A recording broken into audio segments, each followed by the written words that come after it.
Go. Regarding fish and chips, in Leeds it's between £9.50 and £12.75. Whitby, how much is fish and chips? 3 of us, fish, chips, peas, I think one of us curry sauce, 3 cans of pop, just short of 70 quid. £70? That's 23 quid a head, man. Even my maths does that. Very quickly, a voice note. Campbell in Scotland, go.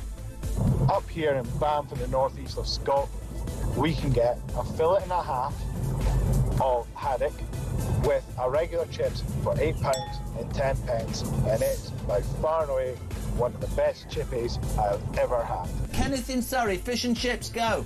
Fish and chips in Ascot, about half a mile from where you used to live, will cost you £12 and 60 pence. Great show. Keep up the good work. That's why I moved, because you were living there. When was the last time you had fish and chips? Couple of weeks ago. How much? Where'd you get it from? I think it was about 40 quid. It was in the Ivy. Honestly, you really are. For any of you who think he's a man of the people, I nearly said you're a...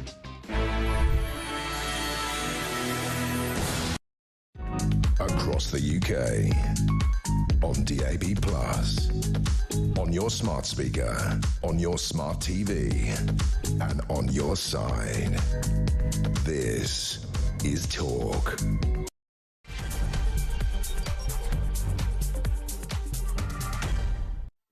Well, good morning to you. Are you up this early as well? Do you love it? I do. I've got far too many beans for this time of the morning, but I discovered actually that I am not just an early bird, I'm like earlier than an early bird. I'm first in the queue. I used to think that I was a problematic sleeper, right? I think I never get a good night's sleep. I don't sleep through the night. The mistake I was making was going to bed at, a normal time, like 11 o'clock, midnight, waking up at 4 a.m. and not being able to go back to sleep. Well, since I've been doing these breakfast shows and been going to bed at like 8 o'clock in the evening, I was like, why did nobody tell me that this is the way forward? I mean, just wrap yourself, mummify your head like you're having brain surgery so you can't see a chink of light and you can't hear the noisy neighbours.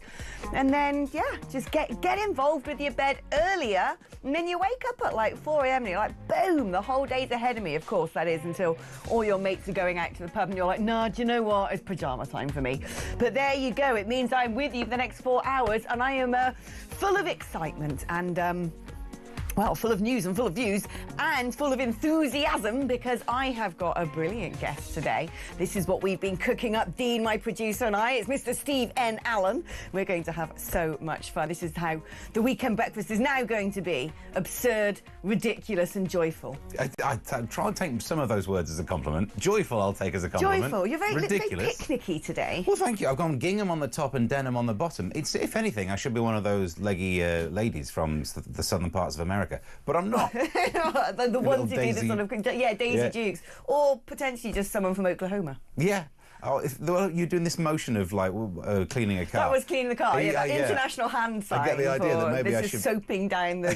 whatever they call it. That's what I'm doing after this, a little sexy car wash. That's the only way to make money these days, and I might go for it, yeah.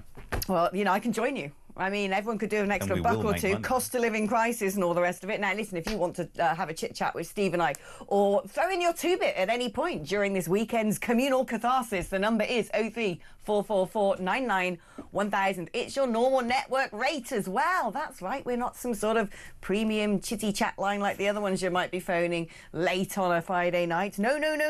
This is sort of free therapy. NHS waiting lists are way too long. Talk to us instead. 03444991000. You can also use that number to send me a WhatsApp message or indeed leave me a voice note. Get it off your chest and we'll play it to the nation. That's going to help, right?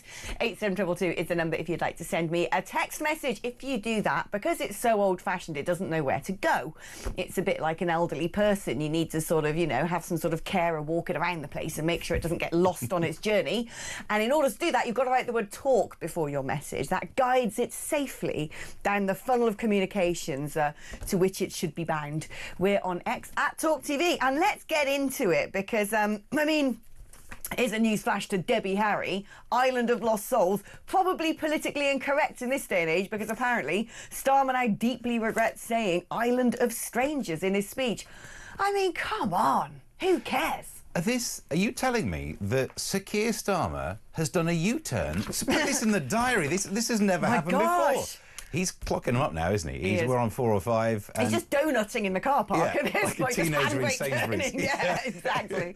I don't understand why they're so bad at U-turns as well. They're U-turns, but they're the worst possible U-turn. It's like, let's wait until everyone who thinks we're going this way has decided to hate us, and then we'll U-turn to go this way. It's like the thing with a child grooming investigation. Could have U-turned early doors and got some political points from it. No, let's wait until we've got the maximum political damage, then we'll U-turn later. So this is what he's done with this one, is he almost managed to gain a bit of credence by using a phrase, and he was talking about migration and the impacts of, and people were thinking, hang on, maybe there's something to this guy. And he's managed to think, wait a minute, I don't want to get any points here. And he's U-turned on the one thing that was scoring him some points. He was addressing the issue of migration. Do you know what I reckon's gone on here? Because he said to The Guardian or The Observer or one of those lefty rags, he said, my speechwriters didn't think about the reference to Enoch Powell. Nobody thought about this. I didn't think about it. When I read it, I didn't think about it. Well, let's see how much he didn't think about it. Here we go. A diverse nation like ours, and I celebrate that, these rules become even more important. Without them, we risk becoming an island of strangers. Well, at least he did the little mantra beforehand and said, you know, diversity, and I celebrate that. It's a bit like you can't talk about the NHS without going, hard-working doctors and nurses. You know, you've got to make sure that you say the doctors and nurses are hard-working before you say, actually, you can't get an appointment. But, I mean, I think what's gone on here when he says, oh, no one knew about this, no one actually thought about Enoch Powell, is I reckon they used ChatGPT to write that speech. I think it was so against the will of the Labour Party, they just went into, like, Grok or something and said, Grok, please write me a speech on immigration. And it went, right, this is the data banks we've got, here's the source material. Aha! Yeah. Let's throw in some Enoch. The one thing we would know, they wouldn't use Gemini, because that was the one that was achingly too woke, wasn't it? It was when it was first launched, it wouldn't draw a picture of anyone who was white. Do you remember it generated me a picture of the Founding Fathers of America, and it was just a diverse array of people. Oh, wait a minute, is that how it really was? Yeah.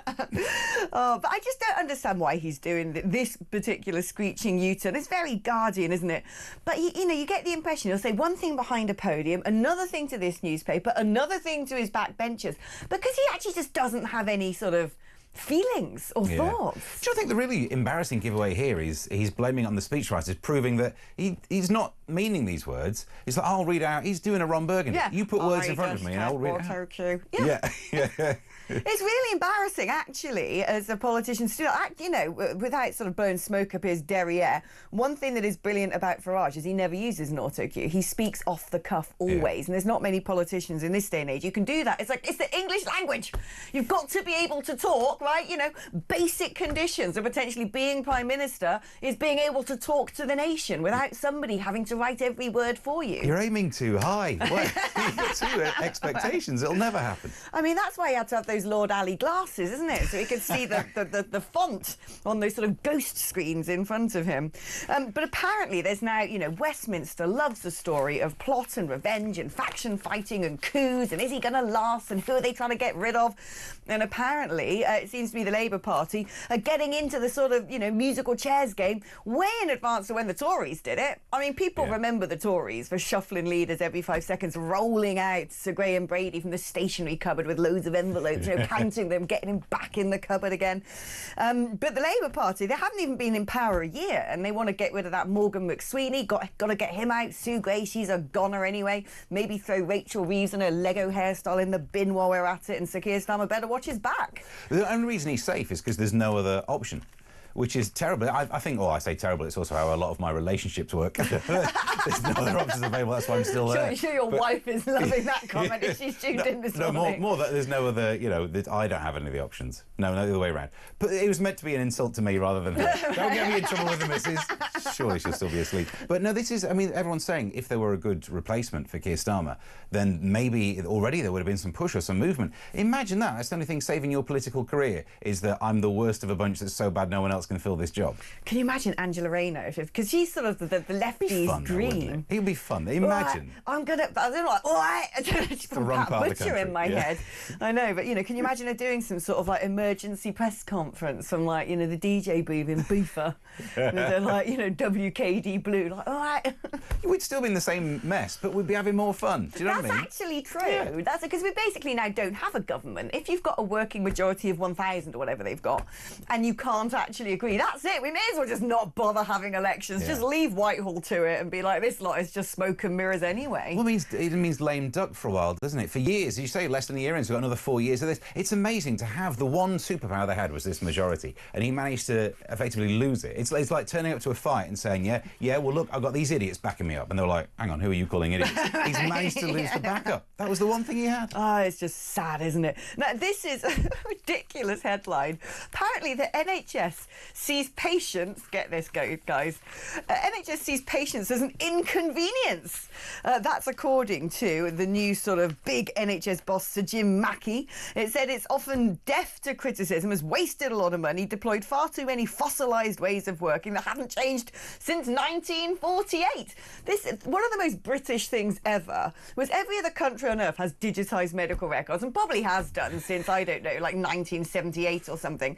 But no, we Brits are like, well, we don't want people getting their hands on our medical records. Oh, we don't want people in India inputting all that data into a computer, finding out when I had my hernia back in 1973. Hoo-hoo. No, we want those little brown envelopes packed full of like dusty bits of paper that then have to stay in the cellars and move every time you change address and GP surgery.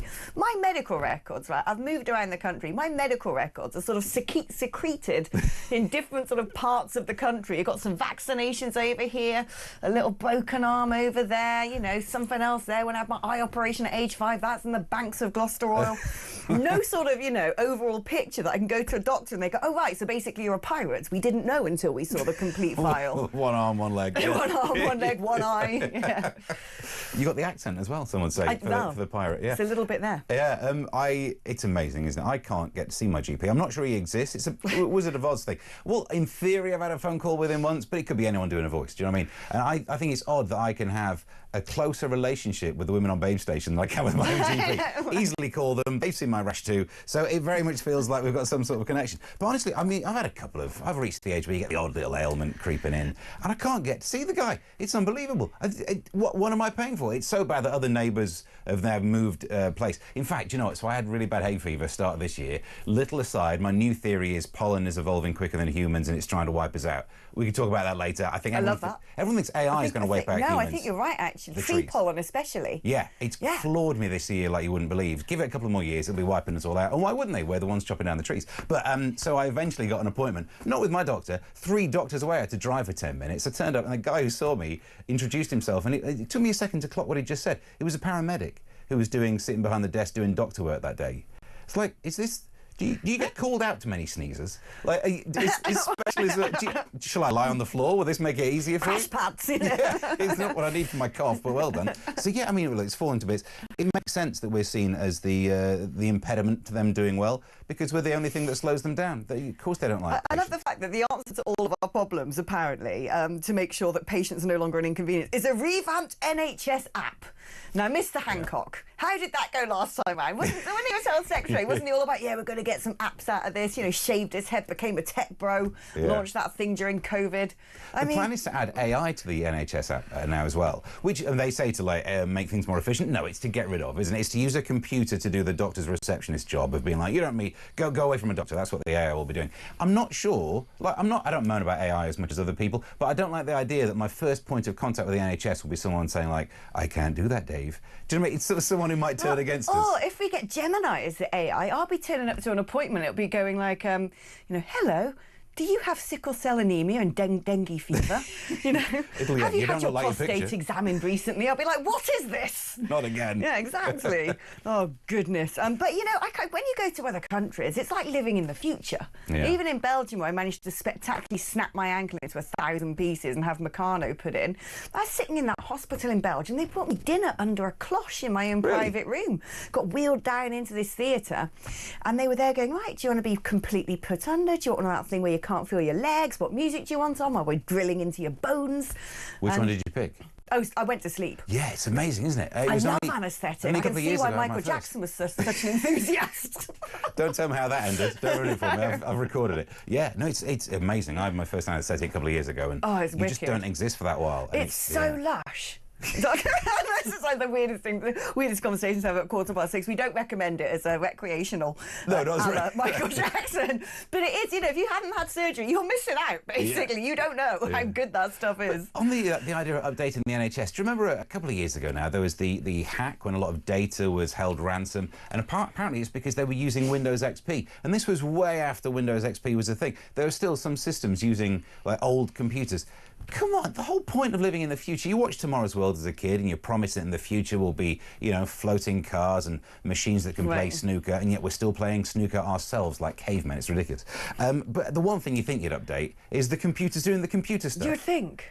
We can't have an entire system like that, the NHS running on old software, because of course people can then hack it. Also, I do like, you reminded me of something that I'd forgotten all about, and it's sort of part of that landscape of all the rubbish that people tell you to scare you, all the things that are going to happen. I mean, I put in the archives, acid rain. Where was that?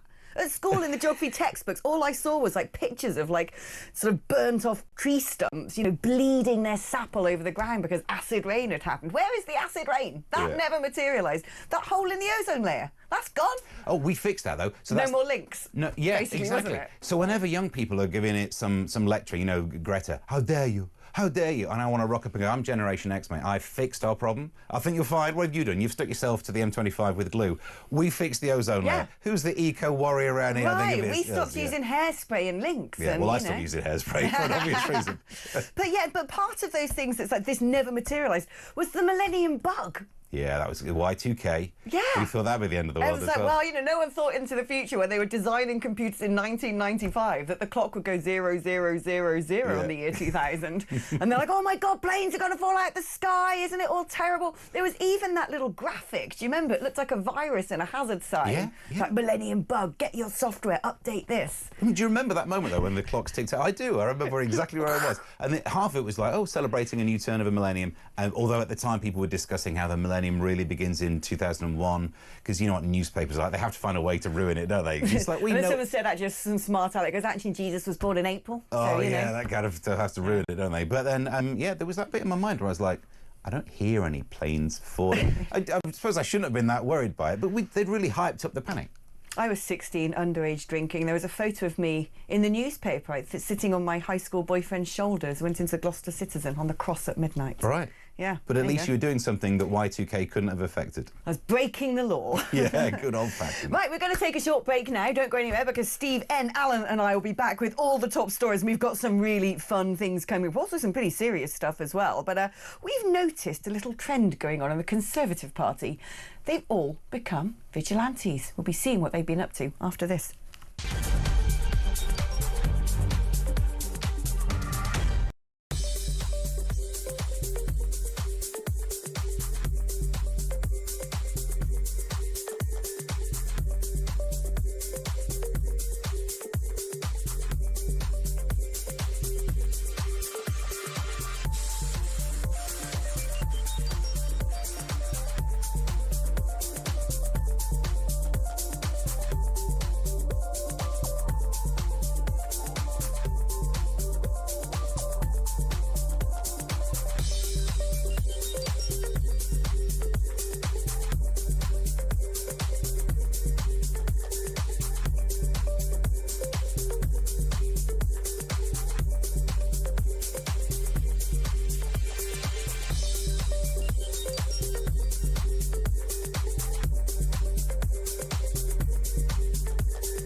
I think they've unleashed something that's really difficult to put back in that box. It's sort of, you know, and you'll remember this well, Peter, a bit like in 2017, 2018, 2019, when Theresa May was staggering from boat to boat, and you had a whole generation of people who, in no other circumstance, would think, yeah, you know what, I'm going to get out of bed this morning and have a pop at the Prime Minister.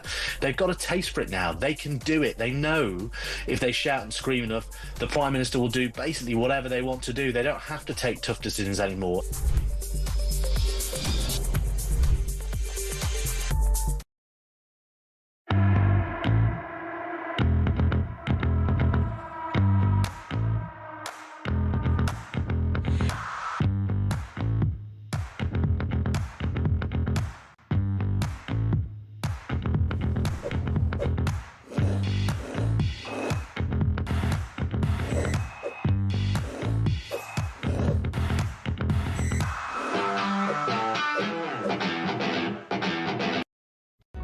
Across the UK, on DAB+, on your smart speaker, on your smart TV, and on your side.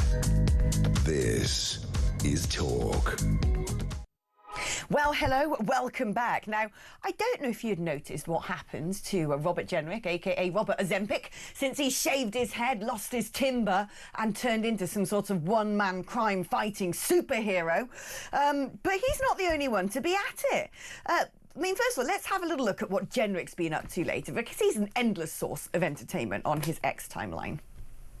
How come you're living here in tents? Go! Take it easy. Take it easy. Whereabouts are you from originally? Romania. Romania. And you travel, and Bulgaria. And you travel like back and forward or stay here?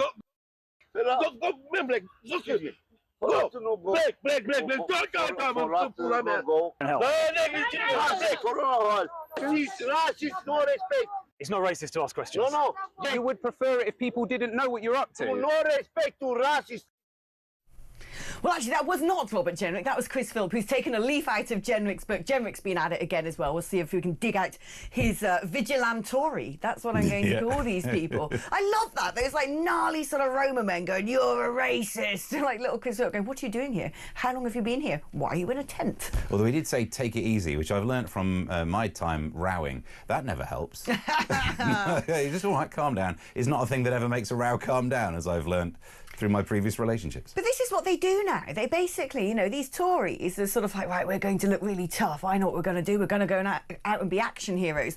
And I remember the first Tory to ever do this, which I think was probably Douglas Carswell, who infamously did a citizen's arrest at some sort of shoplifter when he was the MP for Clacton. Yeah. This is, and actually, it might be the only way to get shoplifters arrested if we send out the Tories. Not that there are many of them anymore, but if you send them out to actually do, you know, fight some crime, I'm all for it.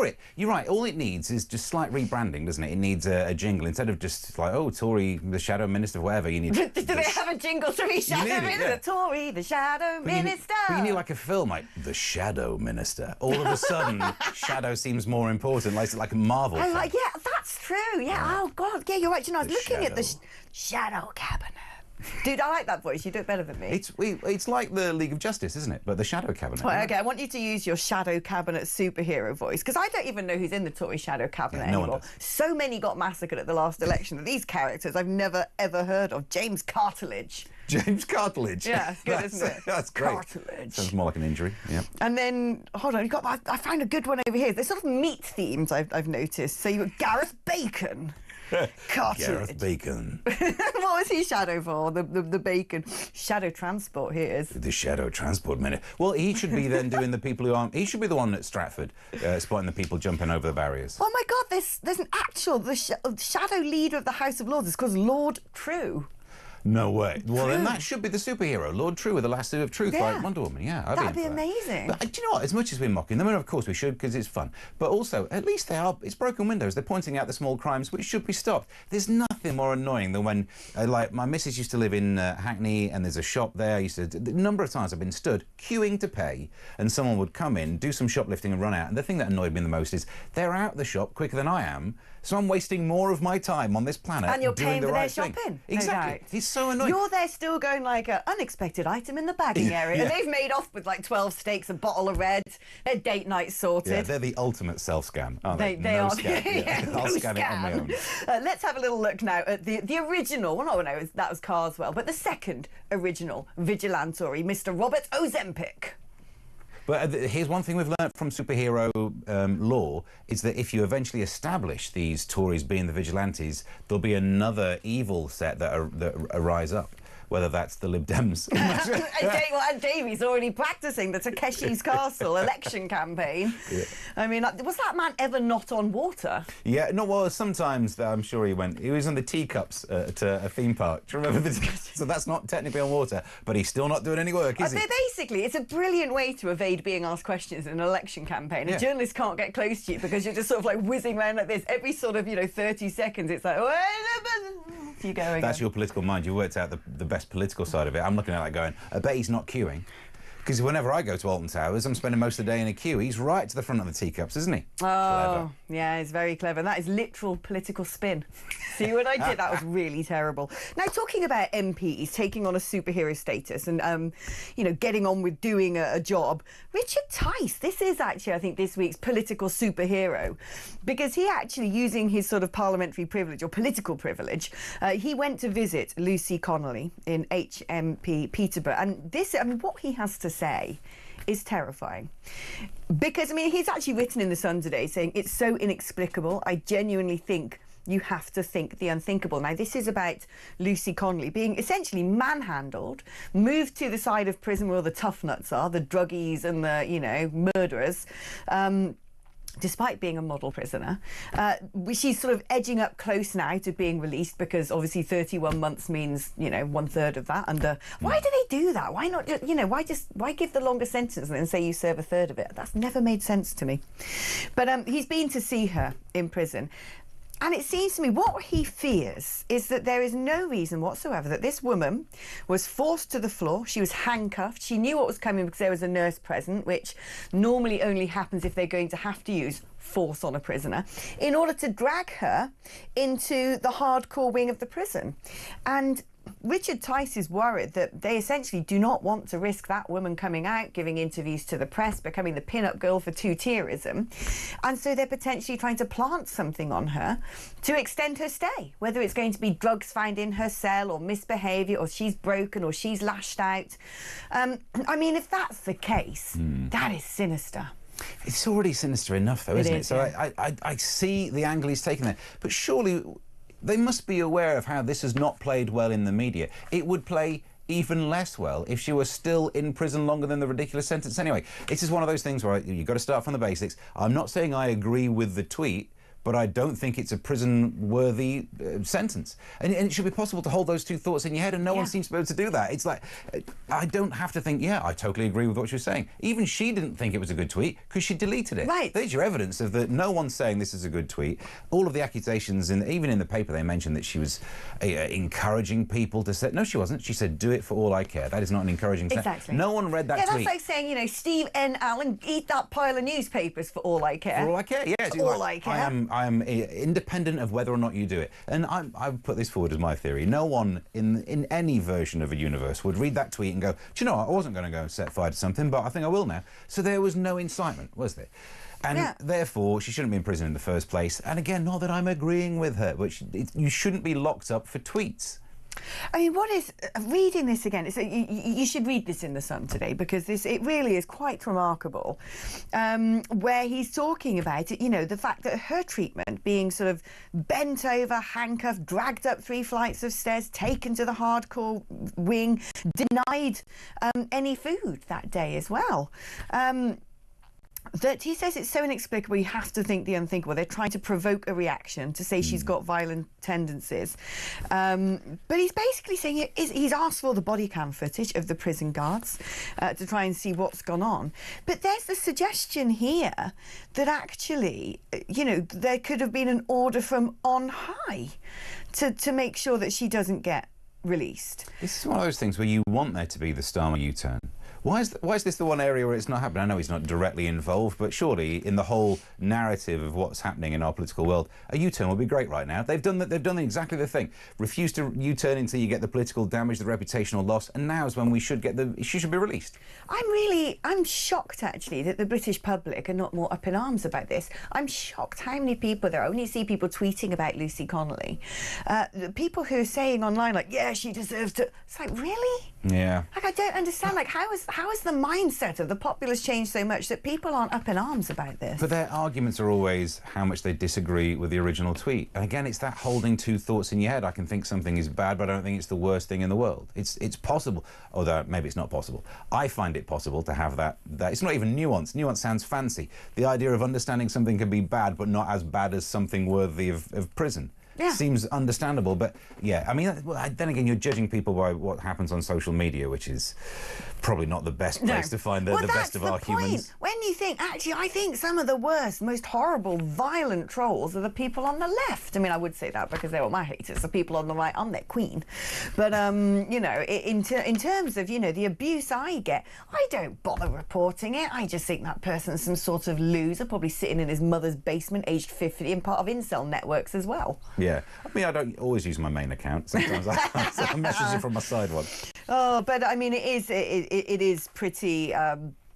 It is pretty alarming what's going on, and it is, to me, it does demonstrate something that's happened sort of quite rapidly but stealthily in this country, where all of a sudden the idea of policing language, I mean, the fact that Sir Keir Starmer's done this U-turn on saying island of strangers, it's just like, why are we obsessed with words? Well, and also the idea that you could ever do an act that offends a religion has now become a thing that we just have in the country, that you can be accused of upsetting Islam rather than people. I am so in trouble if that Islamophobia law comes on. I'm done. But also, I mean, I've been on media talking atheistically, so in a sense, I'm hating on all of them. On all religions. Well, you know, at least you are diverse in your hatred. I think that is what's important here. You're representing everybody, the whole multicultural society when it comes to hate. Also means I'm against the Scientologists, so I'm going to be in trouble there. Tom Cruise now lives in the UK, and you know that man can still run round corners at the age of 60. He can be me. You know, he does his own stunts. You'll be in trouble if he hears that. Right, we're going to be taking a short break now, but don't go anywhere, because Steve N. Allen is going to give you all of the most ridiculous hate crimes which are being listed in today's Sun. What a brilliant newspaper it is. We're going to be laughing at all of those after this.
Across the UK, on DAB+, on On your smart speaker, on your smart TV, and on your side.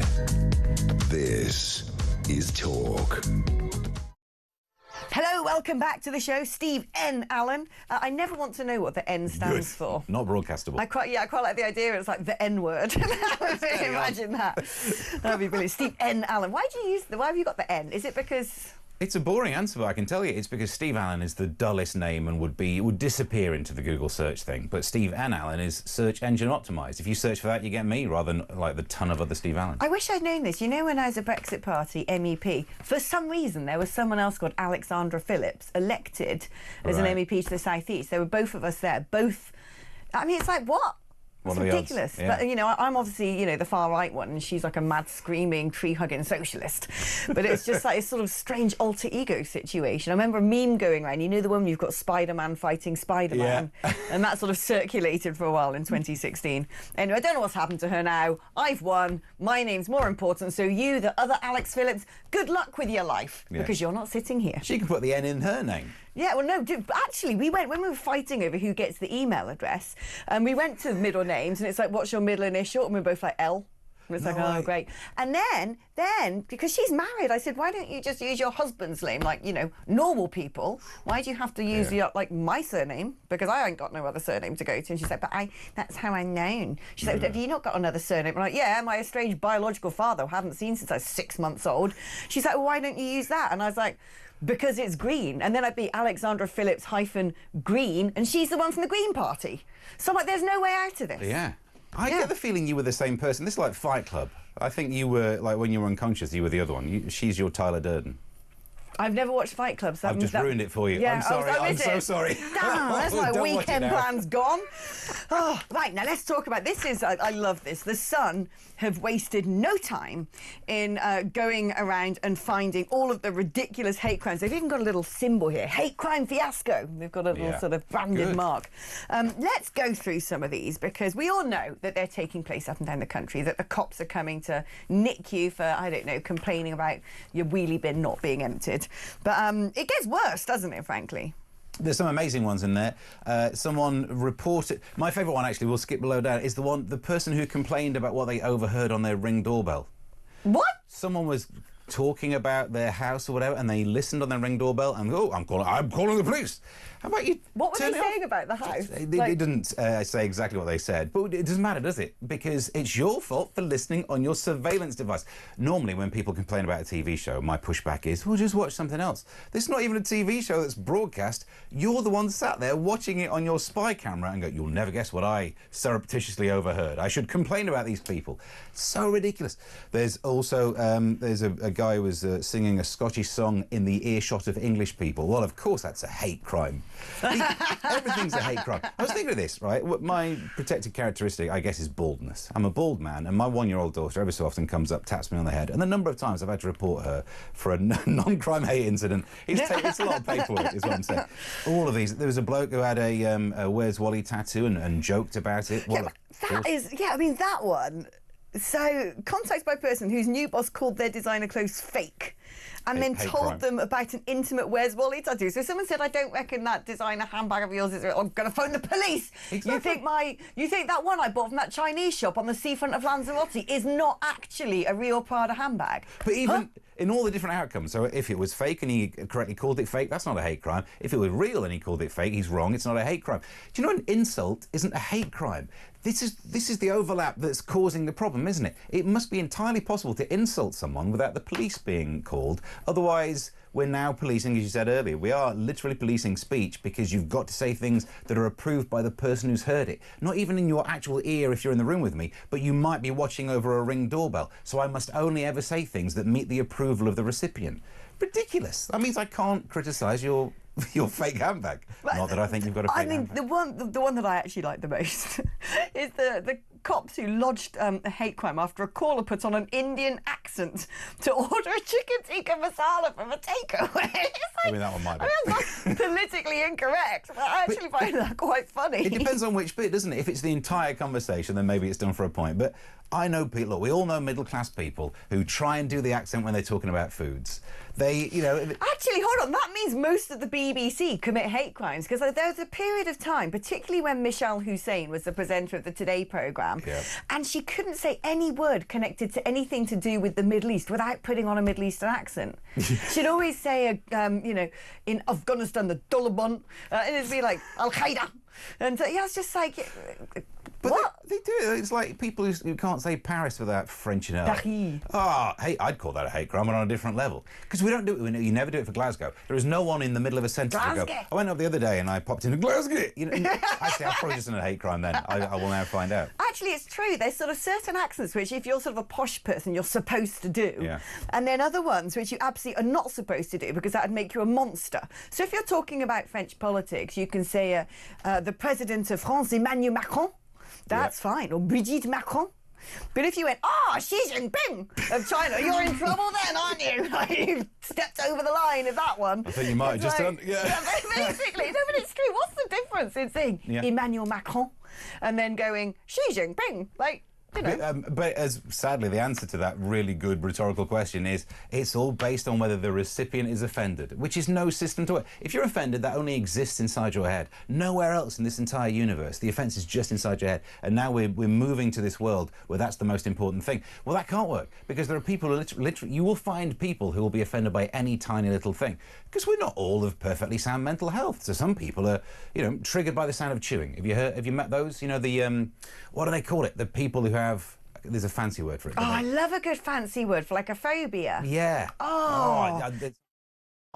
Tech-up, when you hate the sound of people chewing. It's because it's got a Latin phrase, so it's... Or masticatophobia, that sounds right. I'm not going to say masticate at this time in the morning is entering potentially dangerous territory. But Tech-Op's always good at Googling things to me. He's going to be on that one. Right. So, but those people who hate the sound of other people chewing, well, then that means me chewing is now a hate crime? By the same logic as if you don't like the accent, you don't like a sound, misophonia. Is that what it is? Misophonia, I'm going for that. Which makes it sound valid, but it's not. It's just someone making it all about them. You know, if I've got to eat, I've got to eat. It's not about whether you hear it or not. It's like the pronouns thing. The one thing I've never understood about pronouns is when talking to somebody, you never use their pronoun. Yeah. It's not like I talk to you and say he, him. No. I wouldn't be like, hello, he, Steve, or, you know, can I use his pen? I'd be like, can I use your pen or you? So you're basically demanding people call you by a particular name when you're not in the room. Well, you shouldn't care. Yeah, because my pronouns would be I and me, because that's how it works. And then your pronouns would be, you call me you or you. Yeah. If you wanted to, I'd let you have a thou. It's a bit fancy, but technically it's the same pronoun. Thou and thine. Yeah. I would like that, you actually. Do that yeah, do you know what? That's a really good opportunity to sort of, update my pronouns and backdate them. Update to backdate. Let's go Shakespearean. From now on, my pronouns are thou and thine. So if you are going to call the show later, remember that, OK? Thou and thine. Thank you. I'd like to register that. Otherwise, I will be reporting you to the Metropolitan Police, who really don't have anything better to do at the moment. Have you seen, by the way, talking about police and not much stuff better to do, the sort of memo has gone out that, guess what? Creepy men from other countries are in this country.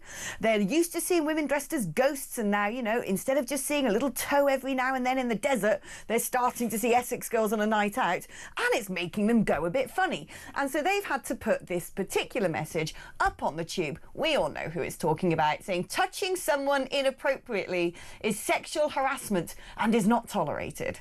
Yeah, we should know that, shouldn't we? You shouldn't need signs. But again, do you not worry rather, that there's no one who, the reverse of what I said earlier, no one's walking on the train thinking, I might touch someone. Oh, there's a sign. Yeah, exactly. It's not going to stop them, is it? Right, if you're the sort of guy who sees a woman and, you know, without a hijab on and thinks it's okay to go and mitt her up, that's not going to matter to you. In fact, you probably can't even read it, quite frankly. Yeah. But the idea that someone was halfway there to the reach in the corner of their eye, just sees, oh, it's a no-touching train. Oh, it's one of those trains. Oh, it's one of those, It's not the front carriage of the Bakerloo line on a Saturday night. Blimey, that gets a bit fresh in there. I don't know why you keep using it. Yeah. When Heaven nightclub empties. But it reminds me of that ridiculous Oh, by the way, if noises like chewing or swallowing drive you mad, you may have misophonia. Well done, Tech Up. There you go. What do you mean, Tech Up? Okay, well done. That's true. Hate crime. Hate crime alert. I've just questioned your intelligence. I've praised the wrong man. But, yeah, I mean, do you remember when Sadiq Khan brought out that weird little advert, that mate thing? Oh, dear. That was weird. Yes. No, I don't know if he's ever seen more than two men in a room at once, but that's not how we communicate. As if mate is going to... It was weird, wasn't it? It was and just also, not real. it's sort of like, yeah, it's like, so one man says to another man, like, oh, your girlfriend's fit, mate, you can't say... I mean, come on. Yeah. Locker room chat, bring it back, I say. But it's also possible to say, like, oh, don't say... We have the ability, men are often not only misunderstood... Misophonic. I'm often I do misophonic. chew loudly, yeah. But people just think that we're too basic. We're not that basic. We have the ability to say, that's a bit out of order. I could have that as a conversation. I don't know why the media portrays men as these base blokes who could say, well, we can't communicate with other men. It's entirely possible. I know a few words. I know misophobia now. I've learnt something. But yeah, It's because Starmer needs an auto cue, you see. That's why. Yeah. You know, it was done full circle there, a narrative arc, almost. The men can't speak to each other unless they have an auto cue, and it's quoting Enoch Powell. But it says mate with 3 A's. This is mates with 3 A's, yeah. Now, I've got to talk to you about something else, which I find brilliant at the moment. Rod Stewart is one of those stars at Glastonbury, the Festival of Woke. Actually, it seems to be harder to get into Glastonbury Festival than it is to cross the English Channel on a dinghy. But apparently, I think he's going to find himself a little bit ostracised when he goes and performs, because he's turned around and said that we should be giving Nigel Farage a go. Who would have thunk? Little Rod, now going to be a Reform UK supporter. Well, I suppose it's the old trope of you get more right-wing as you get older. And he's done it. He's successly done it. He's 80 now, and now he's... Is he 80? He's 80, yeah. Blimey. He looks good on it, doesn't he? He does. He still looks like a cockatiel. Sorry, is that hate crime? Sorry, Rod. Can't say that these days. But I mean, one of my favourite sort of Rod Stewart factoids was when he decided he was going to go and fill in all the potholes himself. I was like, that is cool. But imagine if you were walking down the street and you see someone filling in a pothole, and you look up and it's Rod Stewart, you'd think you'd lost it. I'd check myself in at some hospital if I would be allowed in. You know, I'd probably, if I saw some sort of white van and someone looked like Rod Stewart, I'd assume it was Charlie Mullins, going back to his roots, if I'm honest with you. That's what I think would be going on here. But I reckon what really did it is I went to the Reform UK rally in Birmingham, and Nigel Farage came in on this JCB, whose job was to basically fill potholes. It was the Pothole 2000 or something. And I reckon Rod Stewart saw that and went, yeah, that's why he's got my vote. Great political stunt, but why wasn't that machine on the roads near me? It would have been doing far more good work than just driving into a building in Birmingham. That is true. But I mean, Glastonbury. I just want you to riff on Glastonbury, because what is... Have you ever been? I've never been. Not because of any of these, political positioning of it. Look, I have the ability to go both ways politically because I'm not tied to one ideology. This is why I always prefer insulting the policy rather than the person, because that way you're always in the right. You put the work in to go like, there's the flaw in this policy, boom. Everyone makes mistakes. Every party is worthy of criticism. But I've never been to Glastonbury, more because of the pooing in chemical toilet things. Oh yeah, no, I can't be dealing with that. No, I know. I don't. I know that people love live music and stuff, but this is probably the most heretical thing I've ever said out loud on media. Go on. Go for the hate. I prefer a studio album to a live gig because... That just sounds better. Yeah, exactly. They put the time in. Yeah, people can sing in tune when the computers have been at it. Yeah, and they've tweaked it and they've made it sound the best it could possibly sound with the technology of the day. A live gig echoes everywhere, and I don't know, I just never really it's all the irony and the hypocrisy of Glastonbury which makes me laugh. I mean, they've got this Palestine museum, apparently, at the moment, and I'm like, what's in there? Like, October the 7th, the tax on music festivals? I mean, what is in this museum? That's what I want to know. And you've got Magic Grandpa as well, of course, Jeremy Corbyn appearing on the stage, and everyone, all the bands are apparently doing free Palestine. And they've got all those people wandering around going, oh, these poor migrants who are being made to live in tents. I'm like, what, like you've just paid 300 quid to do? Like, seriously? That's what people are going to be like when they turn up to events like that, isn't it? I also like the hypocrisy of the people who run it. Was it this week or the week before? There was a big story about how they're trying to avoid inheritance tax, which would be against the narrative of people who are like, the rich should pay, but not that those rich apparently really want to keep their money in their own family. But other than that, the rich should have their wealth distributed. Apparently Richard Tice was invited to speak at Glastonbury, but turned it down because he was worried for his safety. I'm like, there you go. They are diversifying. The monoculture of music festivals is beginning to show some cracks, which is why Rod Stewart feels like he's able to come out ahead of his set tomorrow and turn around saying we should vote for ours. Do you reckon he's going to get booed on stage as a result? Well, maybe. But I'd put it up there with Springsteen was doing loads of anti-Trump stuff, and you can debate that. At some point, there's a part of me that thinks, OK, do whatever you want, it's your stage, but do we really care what musicians think about politics?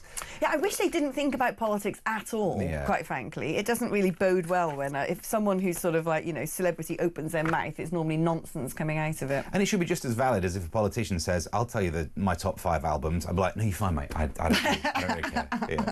Can you imagine, actually, Sir Keir Starmer on Desert Island Discs? Has he ever done Desert Island Discs? I don't know. You know, it's like, what do you like listening to? What music are you going to take? Just silence. Yeah, I don't know.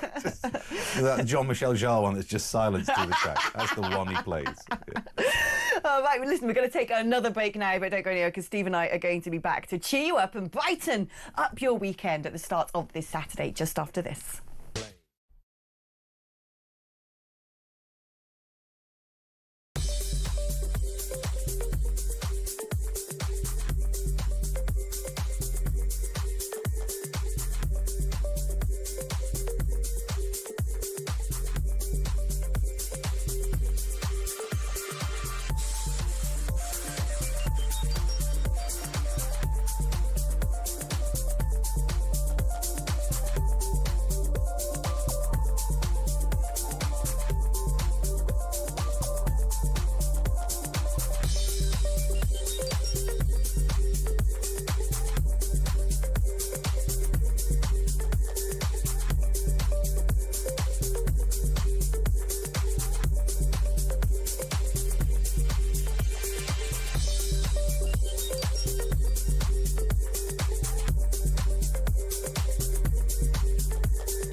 They promised stability. They said the grown-ups are back in charge.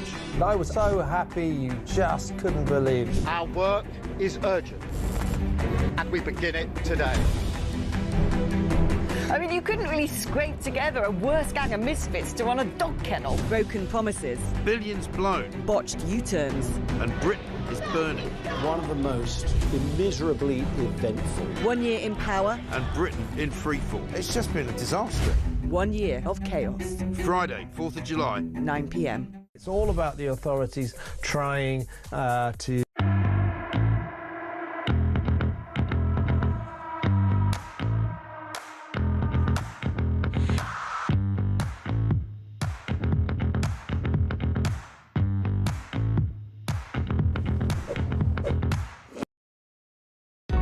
Across the UK, on DAB+, on your smart speaker, on your smart TV, and on your side. This is Talk. Well, you lucky things, because my show at the moment is being supremely technologically managed by Tech Op Dave, who is the greatest Tech Op in all of Tech Op history. Because Tech Op Dave is very, very good at doing research and also very, very good at finding sound effects to just randomly weave into the show at a moment's notice. But Tech Op also has discovered that Sir Keir Starmer was on Desert Island Discs. And we have the litany of his choices. Are you ready for this? Drum roll. I bet you don't have a drum roll there, do you, in your bank of sounds tech up? Or do I just do it on the desk then? There you go. He'll find one for next time. I know he will. He's so efficient. So disc 1 apparently is Out on the Floor by Dobie Gray. Okay. Don't know it. Yeah, no, exactly. That was my thought. Symphony number 6 in F major, Opus 68, Pastoral, 5th movement by Beethoven, specifically conducted by Herbert von Karajan, performed by the Berlin Philharmonic. Absolute banger. Yeah, members of the Iron Curtain. Welcome to My World by Jim Reeves. Oh, yeah, okay. Well, I don't know how that goes. It's been used in adverts, so you'd know it, yeah. I would sing it now, but I can't sing it. No, I can't sing so badly that you definitely wouldn't have to have it cleared for PRS. Right. That's how bad my singing. Yeah, Falling and Laughing by Orange Juice. Don't know that one. I feel like I should. No, I don't know either. Orange Juice is in the Rip It Up and Start Again band. That's a tune. I don't know it. Okay, well, I'll send you some links. I'll make you a mixtape. Yeah, okay. Oh, that is so 1994. I remember mixtapes, always full of what was that Irish group called? Who are really Levellers? It's sort of the Travis era, that sort of era, and Snow Patrol. That's it. Sixth form mixtapes were always full of Snow Patrol. Oh Happy Day by the Edwin Hawking Singers. What, like the gospel thing? Yeah. That basically he's just trying to do diversity, isn't he? Yeah, also trying to sound happy about something. They should have put that at the start of this this political tenure, because it was miserable at the start, wasn't it? It was like, so let's miserable. Play that. And then he's clearly put this one in just to sound like he likes Britain, which is 3 Lions by Baddiel and Skinner. Yeah. You don't like Britain. He's a football fan. I still don't believe it on some level. Apparently he's such a football fan. He just really does not look like one. He's also got another piano concerto, number 5, 2nd movement, Adagio un poco mosso by Beethoven, performed by Jean-F. Bavouzet. You've done the accent. That's a hate crime. Hate crime. And then Bridge Over Troubled Water. But this is where, you know, because I was like, OK, finally, a cool track, Simon and Garfunkel. No. Bridge Over Troubled Water by Artists for Grenfell, including Stormzy, of course.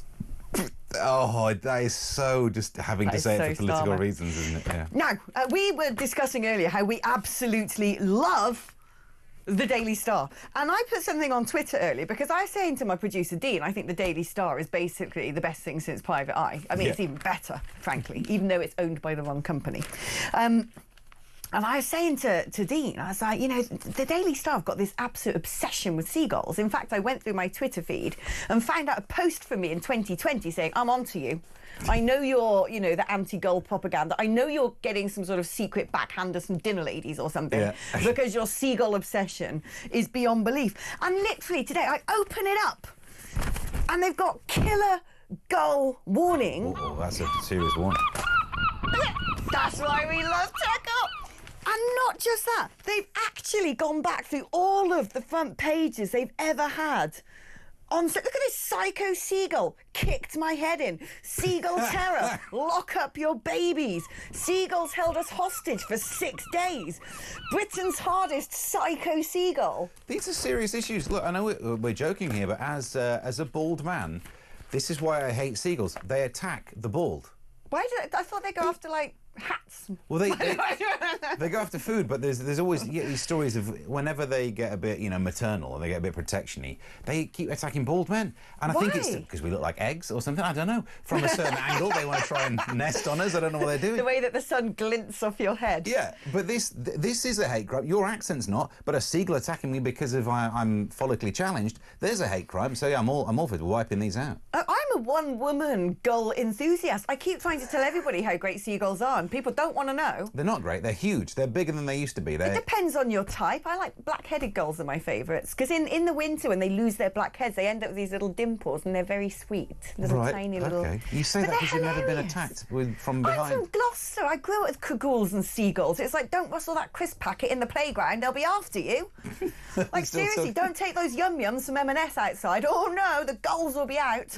I think it's because you're not from a seagull part of the world. Yeah, I'm a mainlander. Have you never seen a seagull stand outside a corner shop and wait for the sort of automatic doors to open, walk in, take a bag of crisps, take it outside, open it and eat it? Because I'm like, that's my kind of animal. No, you see, I've seen the videos of that, and while we normally rant about shoplifting, look at you, being pro-shoplifting when it's done by a gull, 2 tier. Exactly, that is two-tierism. Right, we're taking a short break now. Don't go anywhere. Steve N, Alan and I are back just after this. See you on the other side.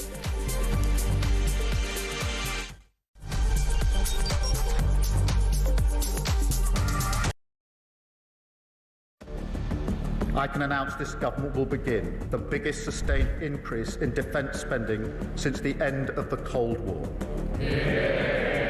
We will deliver our commitment to spend 2.5% of GDP on defence, but we will bring it forward so we reach that level in 2027. The answer from European capitals has been as resounding as it is clear. We are in an era of rearmament to respond to the short-term urgency to act and to support Ukraine, but also to address the long-term need to take on more responsibility for our own European security. On Saturday, we also agreed a new £2.2 billion loan for Ukraine, backed not by the British taxpayer, but by the profits from frozen Russian assets.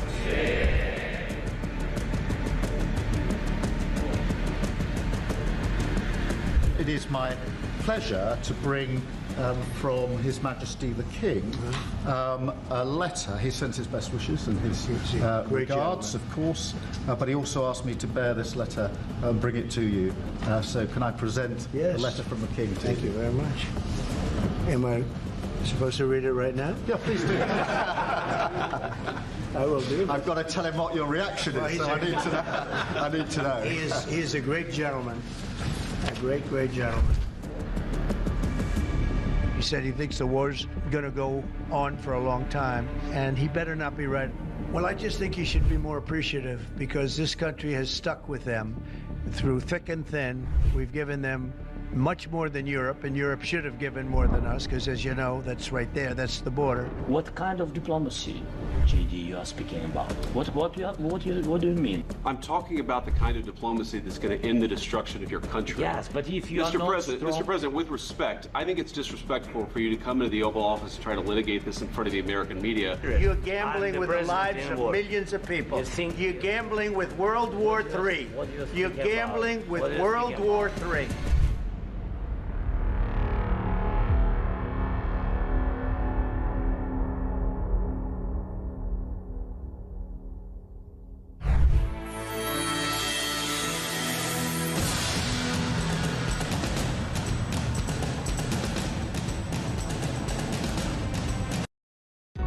Across the UK, on DAB+, on your smart speaker, on your smart TV, and on your side.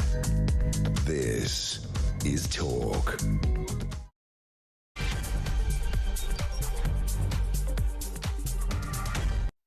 Hello there and good morning. 7 o'clock on a Saturday morning. In fact, 2 minutes past 7. In fact, if you wait 5 seconds, it'll be 3 minutes past 7.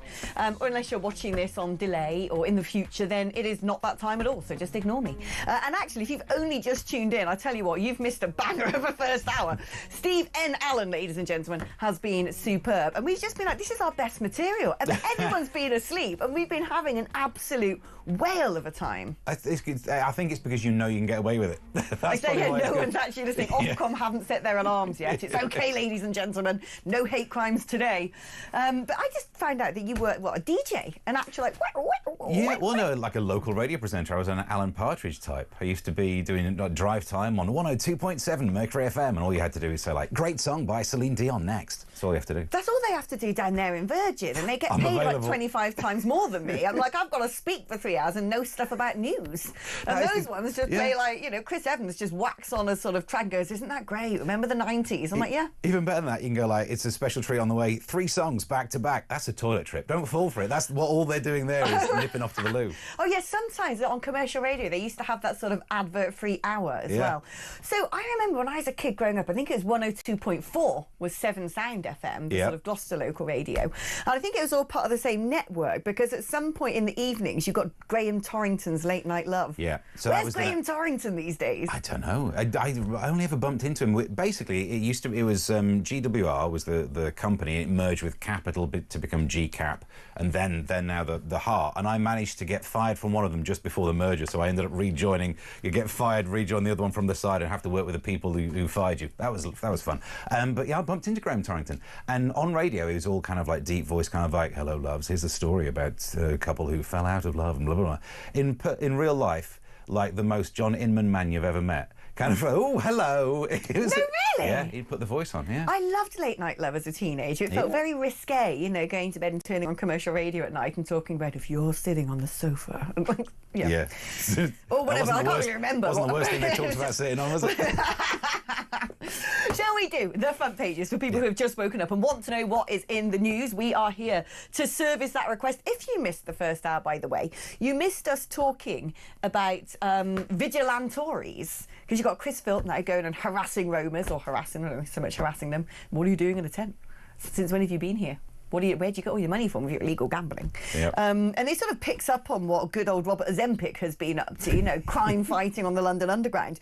And I just noticed saying, oh, how many of the Tories are going to be doing this? And then I see the front page of the Telegraph, and here she is. Here's Kemi Badenoch, with some sort of AK-47 or something. I don't know what that is, standing there pointing a weapon. One wonders if she's sort of on the White Cliffs of Dover.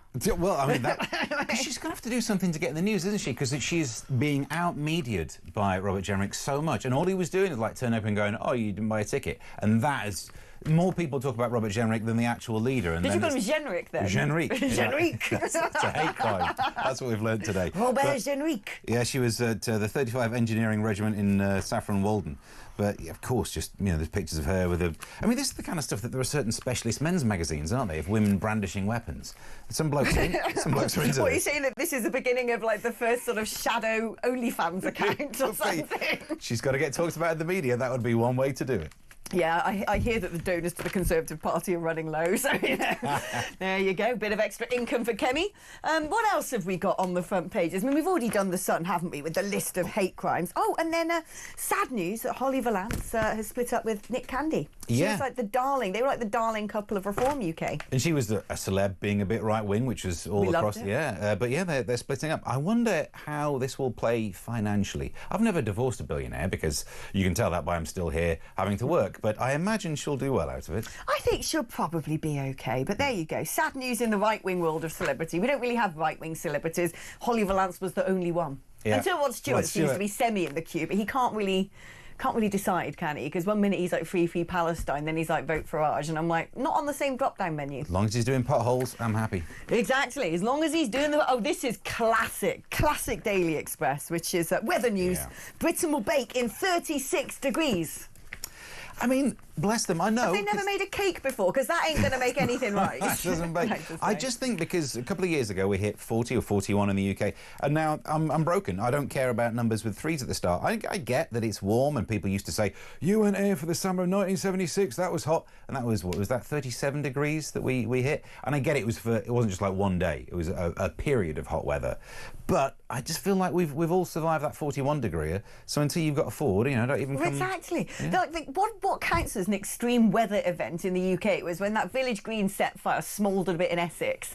And then otherwise, everyone just harks back to the time that Michael Fish got it wrong and someone's chimney fell over. And it's like, well, you know, do you remember that extreme weather event back in 1980, what's it, when he said there wasn't a hurricane, but Mrs. Miggins, you know, slates fell off her roof. But, I mean, because I'm older than you, I will say that was a big deal back then, because we were literally told, like, don't worry, there won't be this storm, and there was. And it caused some damage, so... Well, that weatherman reputation, done, gone.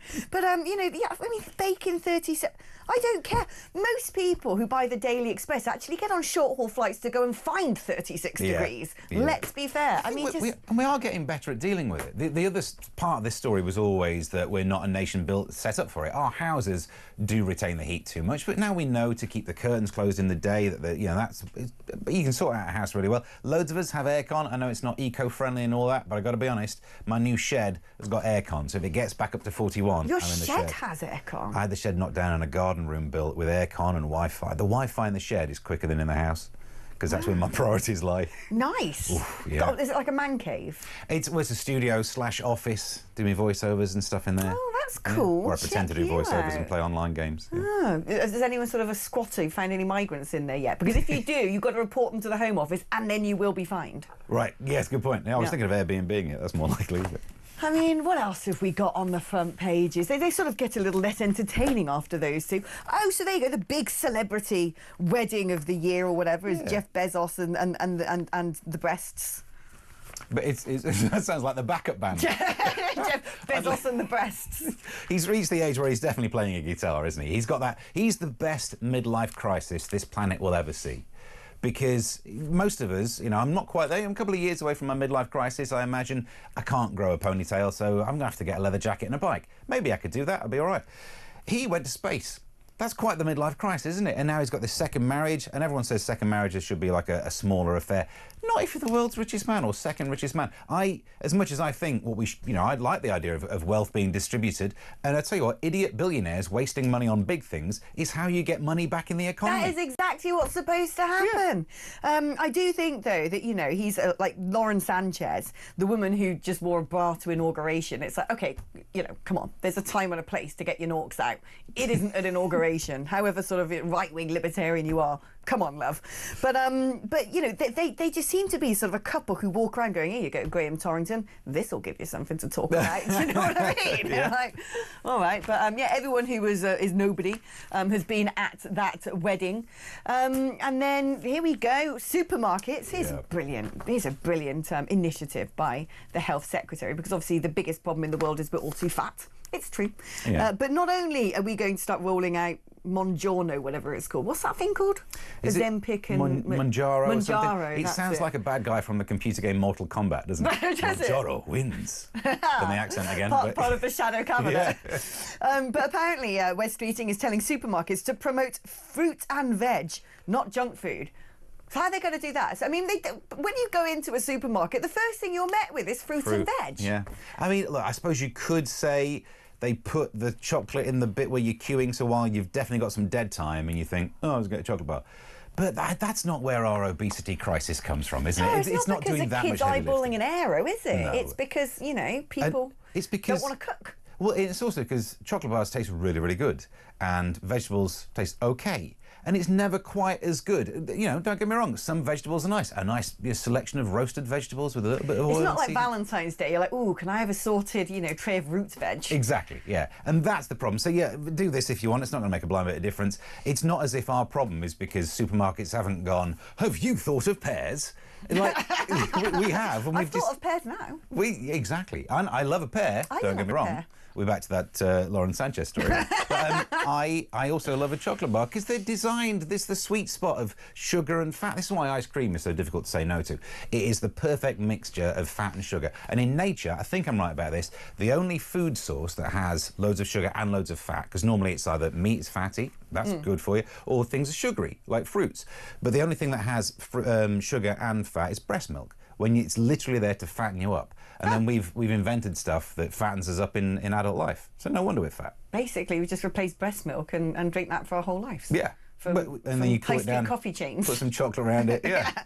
Talking about that, you segue quite nicely into the Guardian front page, because I'm not interested in the headline of PM fails to stem revolt over disability cuts. Yawn. What I'm interested in is on Saturday, they've got a special supplement, The Politics of Breasts. Do you know what? I've not got around to reading that yet, but this is, you know... I want to know. Are you more of a left or a right person, I guess. So, yeah, I mean, what are the politics of breasts? Do tell me. Maybe it is about whether you can wear your bra to inauguration. I mean, it will be about feminism and the Sydney Sweeney. She was the one with the album cover with the hair pull. Am I right about this? No, Sydney Sweeney's that sort of actress. Oh, yes, who's the one? Sabrina can't Carpenter. act. That's I can't tell the difference between the two. Oh, they're all the same. Yeah. I've got to that age, I don't know who celebrities are. Yeah. When I was young, I always thought, I'm always going to know what's in the top 10. Little did I realise that Top of the Pops would be discarded.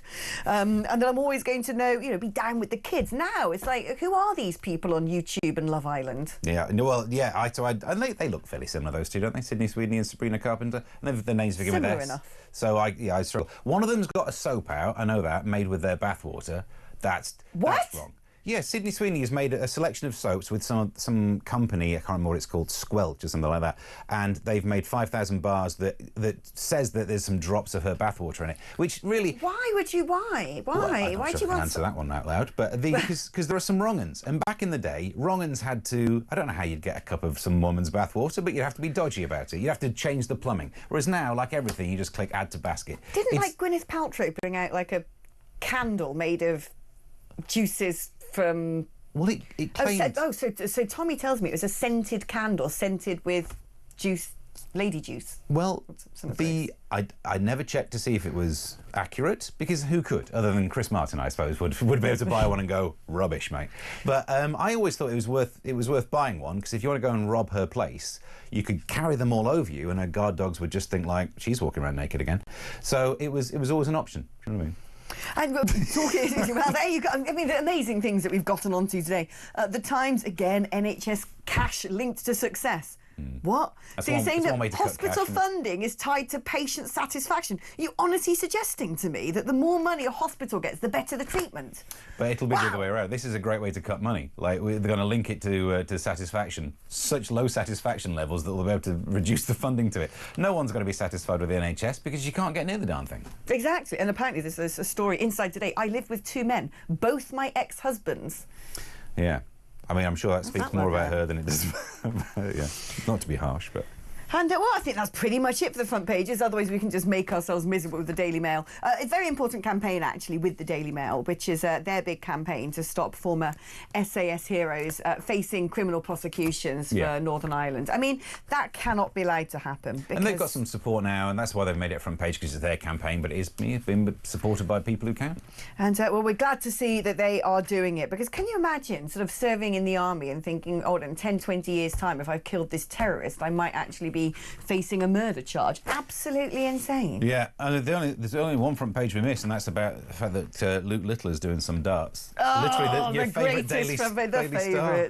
Oh, they've also got, so the Daily Star, not to sort of be second best to the Daily Mail's campaign, is that they're saying to save the pub, we must all go out on pub crawls this weekend. Do you know what? Not all heroes wear capes, but I might be willing to give it a try. I would go for it as well. Your pubs need you is their campaign. So there we go. Boffins believe pub crawls could help save the British boozer. We are going to be talking about that later in the show. But that is a bit like going to the pub and drinking at the pub might help the pub stay open. It's a bit like giving money to a hospital that leads to better patient care. Yeah. Although, did you not think that the pub crawl... it wastes time? I remember this from my youth. The pub crawl, the walking between pubs, is non-drinking time. So actually you're spending less money in the pub industry. They've not thought... I don't think they've done the maths on this. Wow, the boffins are wrong. Yeah. I think you're right, actually. I think I'm a time boffin. is money. I'm technically a boffin now. Yeah, it's a solar panel for your sort of grey matter, isn't it? Steve N. Allen, it has been so good to have you here. It's gone by way too soon, can I just say? Well, it's an absolute pleasure. Thanks for, inviting me in and getting me out of the bed. Getting me out of the house for once. The bed. Yeah. Right, first of many one hopes. Listen, now, it's your opportunity to get in touch after the break. 03444991000 is the number to call if you'd like to have a chinwag with us. You can also send me a WhatsApp on that particular number or leave me a voice note, which I will play your dulcet tones out to the entire nation. Well, those up early enough to be listening to this show and of discerning enough taste. 8722 is the number. If you want to text me, you've got to write the word talk before your message. That way it manages to avoid all the sort of old Soviet space junk in the air, Starlinks, Iranian spyware, and a random asteroid which is probably going to strike next year, but there's only a 0.01% chance. But if you do write the word talk before your message, it finds its way through the sort of pinball machine of the universe, down the mast of Talk Towers and into Cape Canaveral in front of me. Right, I'm back after this.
They promised stability. They said the grown-ups are back in charge.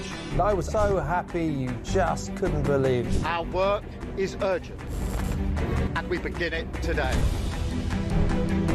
I mean, you couldn't really scrape together a worse gang of misfits to run a dog kennel. Broken promises. Billions blown. Botched U-turns. And Britain is burning. One of the most immeasurably eventful. 1 year in power. And Britain in freefall. It's just been a disaster. 1 year of chaos. Friday, 4th of July. 9 p.m.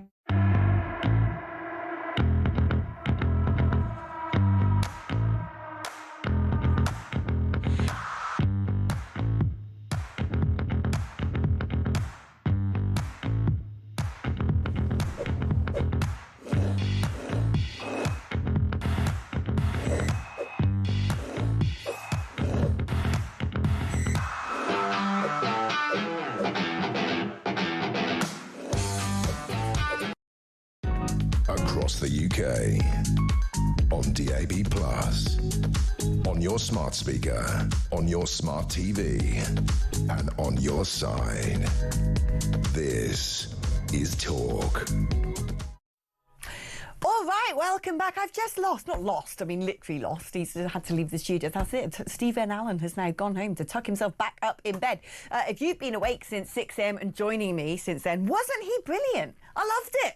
If you've been asleep and you missed that first hour, can I just say you missed out an absolute cracker of a first hour of this show, because I think Steve N. Allen's one of the funniest people I've ever met. That was honestly, that's the way you want to begin your weekend. Let's do some of your messages now.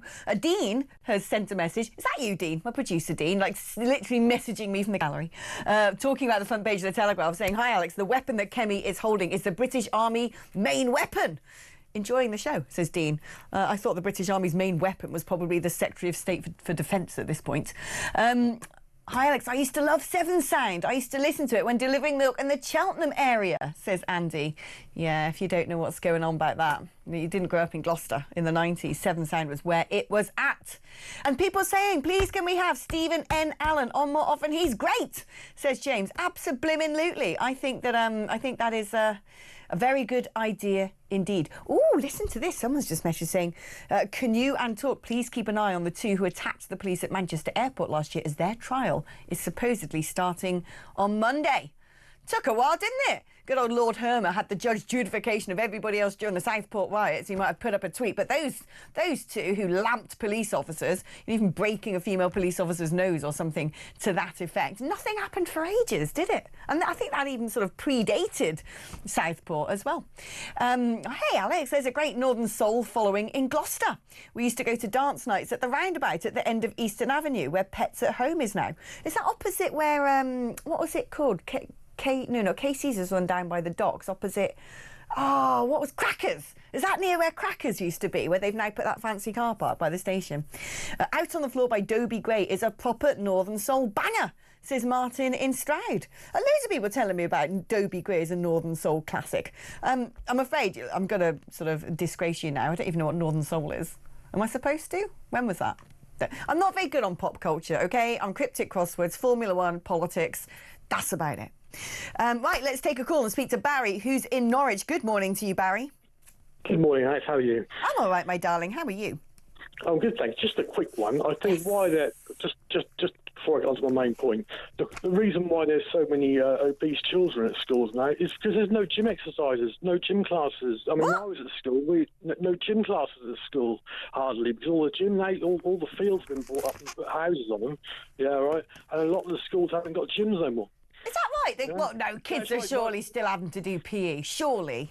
They do PE, but they do it about half hour a week in a small gym. Yeah, right. Whereas we used to go cross-country running and run around the field. Yeah, right. And actually, the only time I ever got... No, there were two times, I think, in my entire schooling career that I got given detention. One was because of what was... I remember the detention slip, and it was my French teacher, and she had written silly football behaviour because I started a Mexican waving class.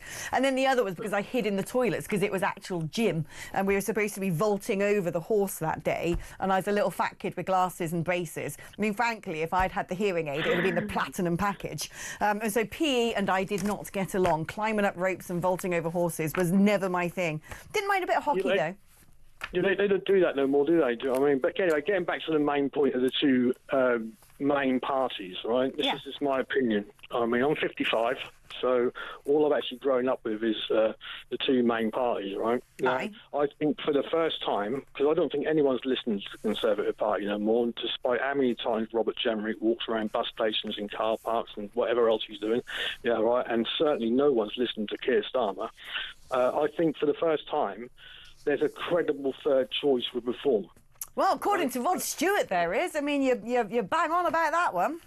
I mean, yeah, and I do think, right, the general population of this country have had enough of just the lies of the two main parties, all this illegal immigration coming in, and just the way the country is, and I just think, they've had enough, and I just think Nigel will get in with reform. Maybe it might be, I don't know, hung power and stuff like that. We're a long way off from a general election. And do you wonder, because, I mean, the establishment in other countries have done everything they can to try and stop populist parties from wielding any form of power. I don't think... I just generally think that, we're quite a tolerant nation, the British people. We're quite a tolerant nation. Mm-hmm. But I think now, with all these rape gangs, inquiries, and that Labour Party we pushed and pushed and pushed to have a national inquiry after saying they weren't going to have one.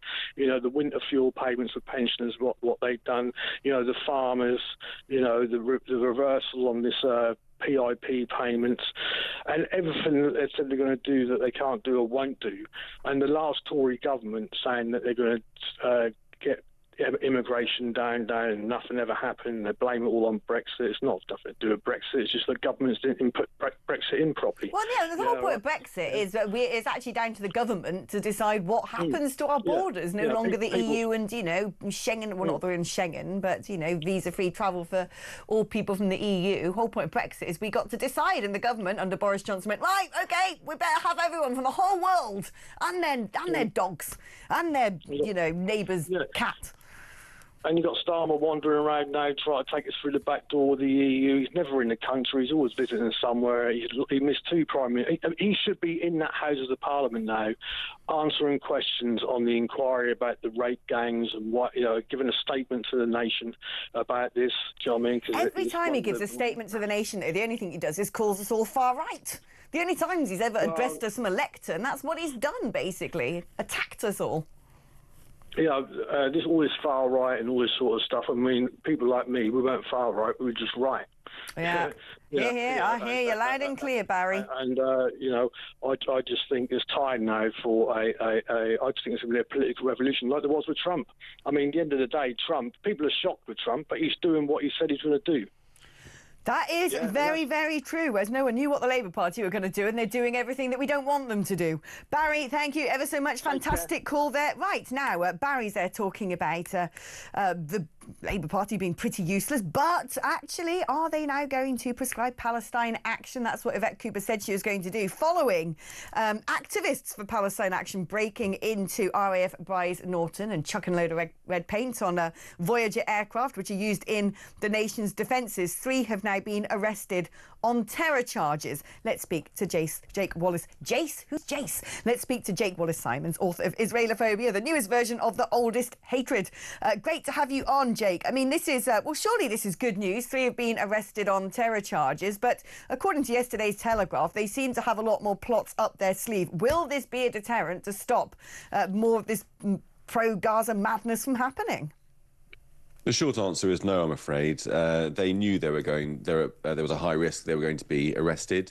As the Telegraph revealed by joining that training session, that online training session, they had a strategy for what to do if you become arrested, how you can get legal support, how you should give all your belongings to your neighbours so that when your home is searched by police, they won't find anything incriminating, and so on and so on. These are people who are really quite radical and fanatical, and they're quite happy to be arrested and serve time in prison in the name of their cause. Apparently, they're now saying that they're going to be spreading the message of intifada in prisons. I mean, according to other reports, when you hear about the Islamist gangs, I don't think that extra services are required. But they definitely... I never understand how these people, all these sort of so-called activists, end up getting so radicalised that they think this is a good idea. Very good question. I mean, yeah, I think that's a very complicated. There's a very complicated answer to that. But the short answer is that intifada represents having a go at Jews. Basically, that's what it means. There have been 2 intifadas in Israel. They've involved suicide bombs, car rammings, stabbings, and shootings. And this slogan, "Globalise the Intifada," which you hear on the streets of London and elsewhere, means exporting those sorts of techniques around the world into the democracies. And it's something that we've seen the beginnings of course, here, with the vandalism and sabotage carried out by Palestine Action, which is a gateway, I suppose, or there are fears that it may be a gateway to actual acts of terrorism. We've seen the woke left beginning to become more and more violent in the couple of years since October the 7th. We saw the shooting of those 2 Israeli diplomats allegedly by a Palestine activist in Washington, D.C. A few months ago, and now this act of sabotage on British RAF fighters, which are vital to our nation's defence. We haven't got very many of them. We need to look after the ones that we've got. Shows that the same sort of attitudes are prevailing here. But their intention to bring their philosophy into prison, so if they're arrested, they want to radicalise the prisoners, will be very unwelcome indeed. I mean, you know, prisoners, the last thing they need is more radicalisation. When I was editor of the Jewish Chronicle last year, we exposed the fact that an organisation called the IHRC, the Islamic Human Rights Commission, which is linked to the Iranian regime, openly linked to it, and is under investigation by the Charity Commission, was providing materials to prisoners in prison, including extremist materials. We saw a few months back Hashem Abedi, the brother of the Manchester bomber, Salman Abedi, injuring 3 3 prison officers with hot oil and improvised weapons, putting 2 in danger of their lives. And we've seen lots of other examples as well of people going into prison, particularly Muslims. You know, there are 18% of prisoners are Muslims, wow, by comparison to 6% of the population. So Muslims might go into prison, not radicalised, and come out much more of a danger than they went in. I mean, what I don't understand about all of these pro-Palestine, pro-Gaza activists is we've got a government who've been extremely lily-livered in backing Israel, or even backing Donald Trump's much-needed attacks on Iran, who are trying to develop a nuclear weapon, for crying out loud. It's all been, oh, well, de-escalate, ceasefire now. And there's even been, I believe, under Lord Hermer, sort of recommendations about arms embargoes to Israel. Even then, we weren't really selling Israel much, just a couple of widgets, a couple of dual-use products, you know, sort of 0.2% or something. So why can't people see that the UK government isn't actually doing anything when it comes to Palestine or Israel? It's sort of stepping far out of the lot of it. And this stuff is basically designed to spread Islamist terrorism, all of this activism. Absolutely right. I mean, why can't they see sense is a question which we're all asking ourselves every day.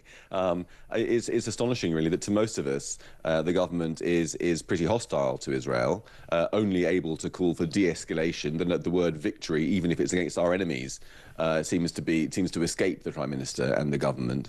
And yet, to these guys, these radicals on the far left, the government isn't pro-Palestine enough. It just goes to show how far out they are. But, you know, it was interesting, the Telegraph exposed this morning that the woman who led that Palestine Action workshop online that they successfully infiltrated, Gamzeh Sanli, is a self-styled witchcraft practitioner, an artist. And on her website, she says that she reimagines and reframes the world with a queering anti-colonial lens. In 2022, she chucked a load of ketchup over the statue of Arthur Balfour in Parliament. So these are the freaks we're dealing with. They're not mainstream. They really are quite fringe, and yet they're causing havoc and now are presenting a threat to our national security. I think it's worth bearing in mind that, in a way, there are 3 groups of people. There's the jihadis, the people who really want to kill us and blow us up, the Iranians and others, many of whom are in our country trying to do that, and some of whom are in prison. Then you've got the people trying to stop them, the army, the security services, the police, and so forth. Then you've got the people in the middle who are basically not trying to blow us up, but trying to enable the people who are.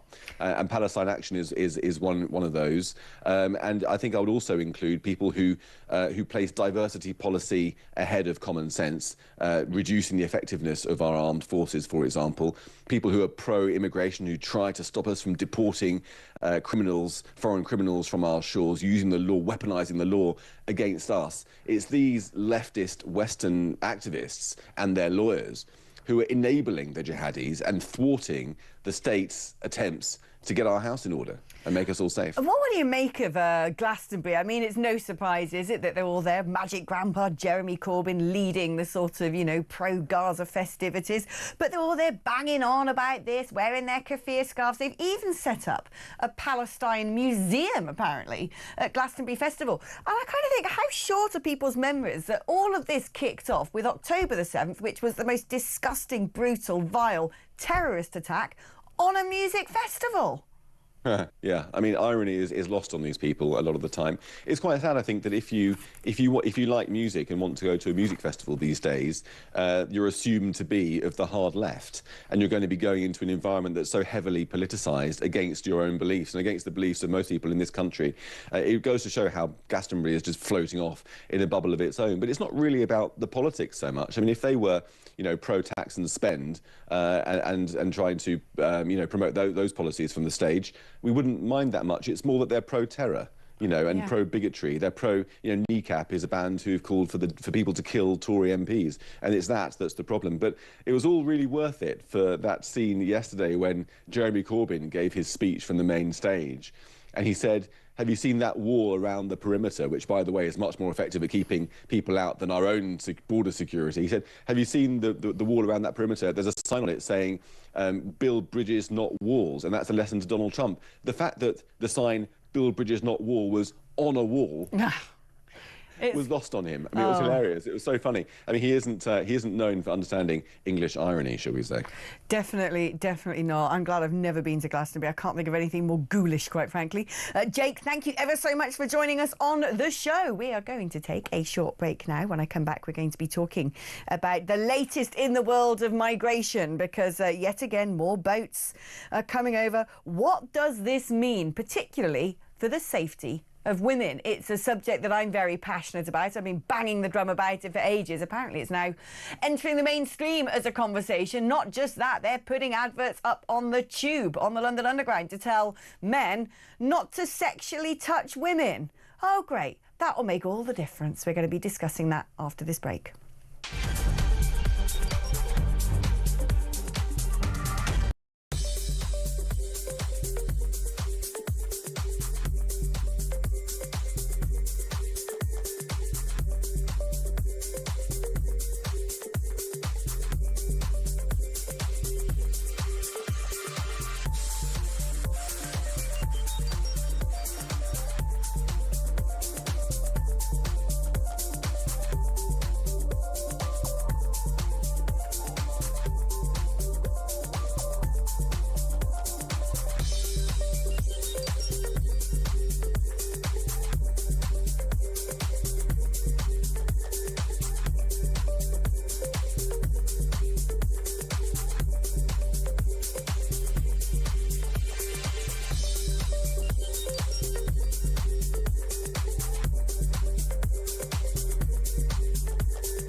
Across the UK, on DAB+, on your smart speaker, on your smart TV, and on your side.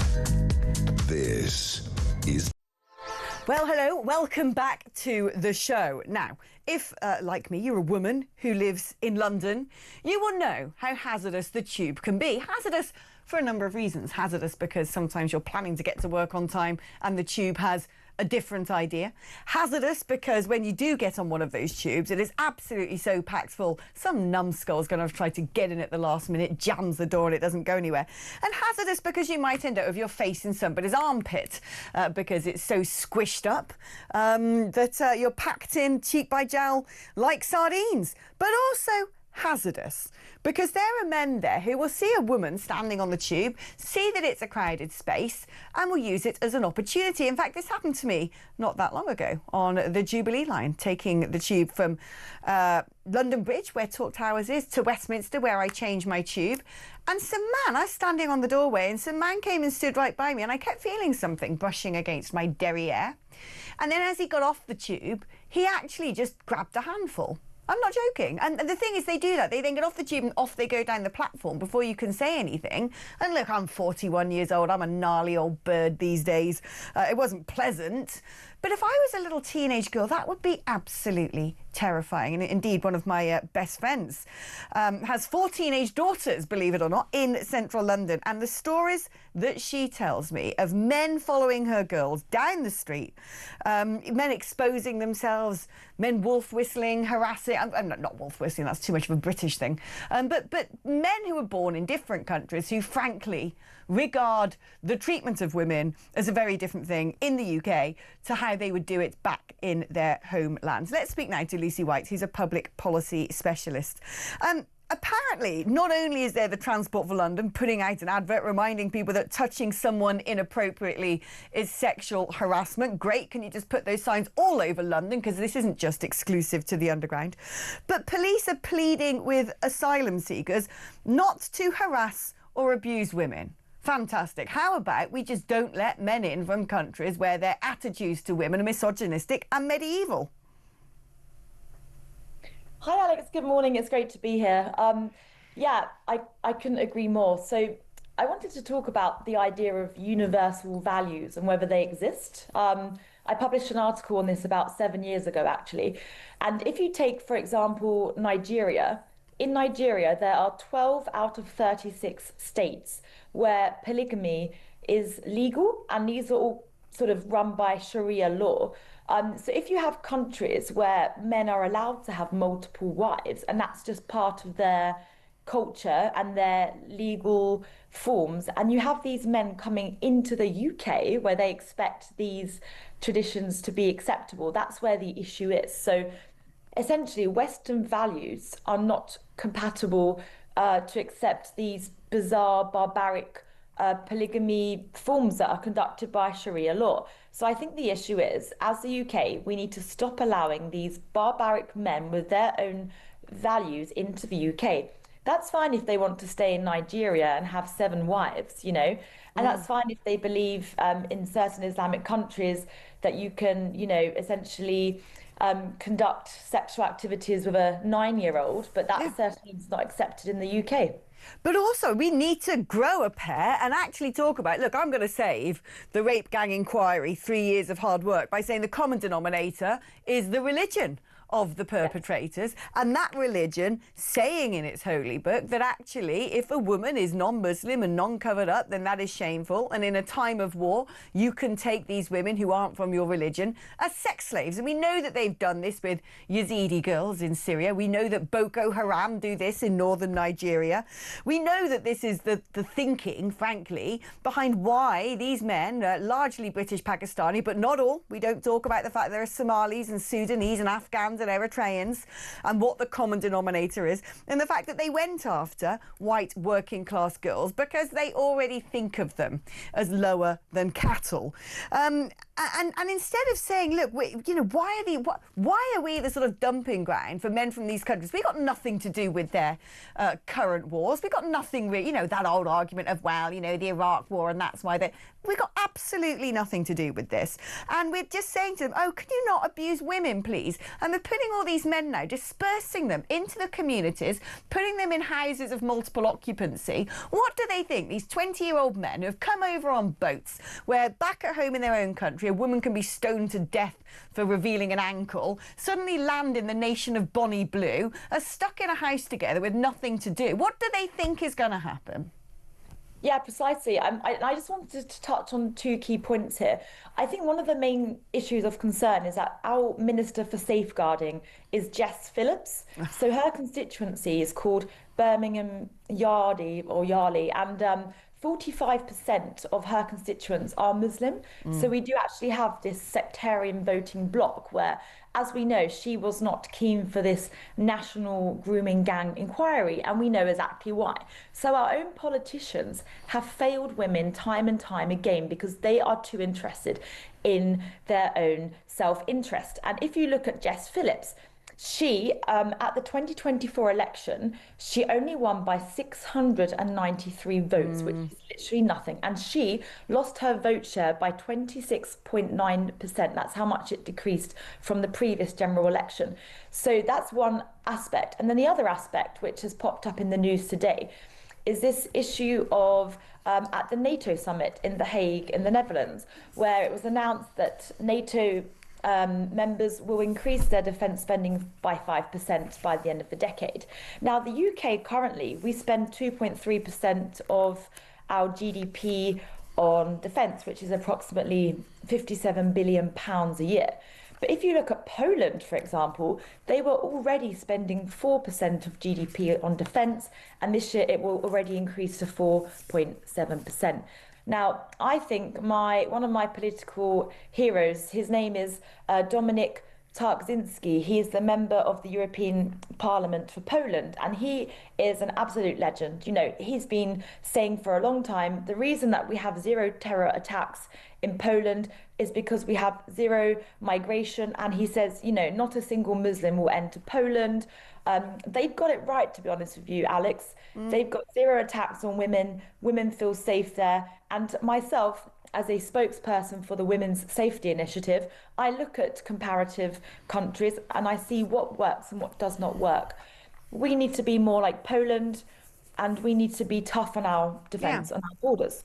Can I ask you something, Lucy, actually? Because it strikes me that you and I probably have, to coin a favourite phrase of the left, a very similar lived experience. Because I remember when I brought this up about a year ago, 2 years ago, and I was sort of banging on about men from different countries following me down the street, trailing me even to my front door, you know, sort of constantly harassing me, making me feel very uncomfortable, leering at me. It caused a bit of a fuss online. And there were lots of women on the left go, this is ridiculous, she's making it up, show the evidence, this doesn't happen to me.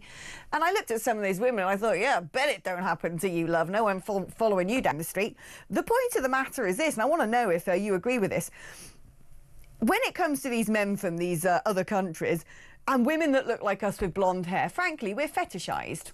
They actually think that we are shameless. They see, you know, all the porn made in the Western world, and they make associations in their head. So if they see the blonde hair, especially, and a woman of our age walking down the street, that's exactly who they go after. Yeah, precisely. So I've done a lot of travelling through my work. I can give you many examples.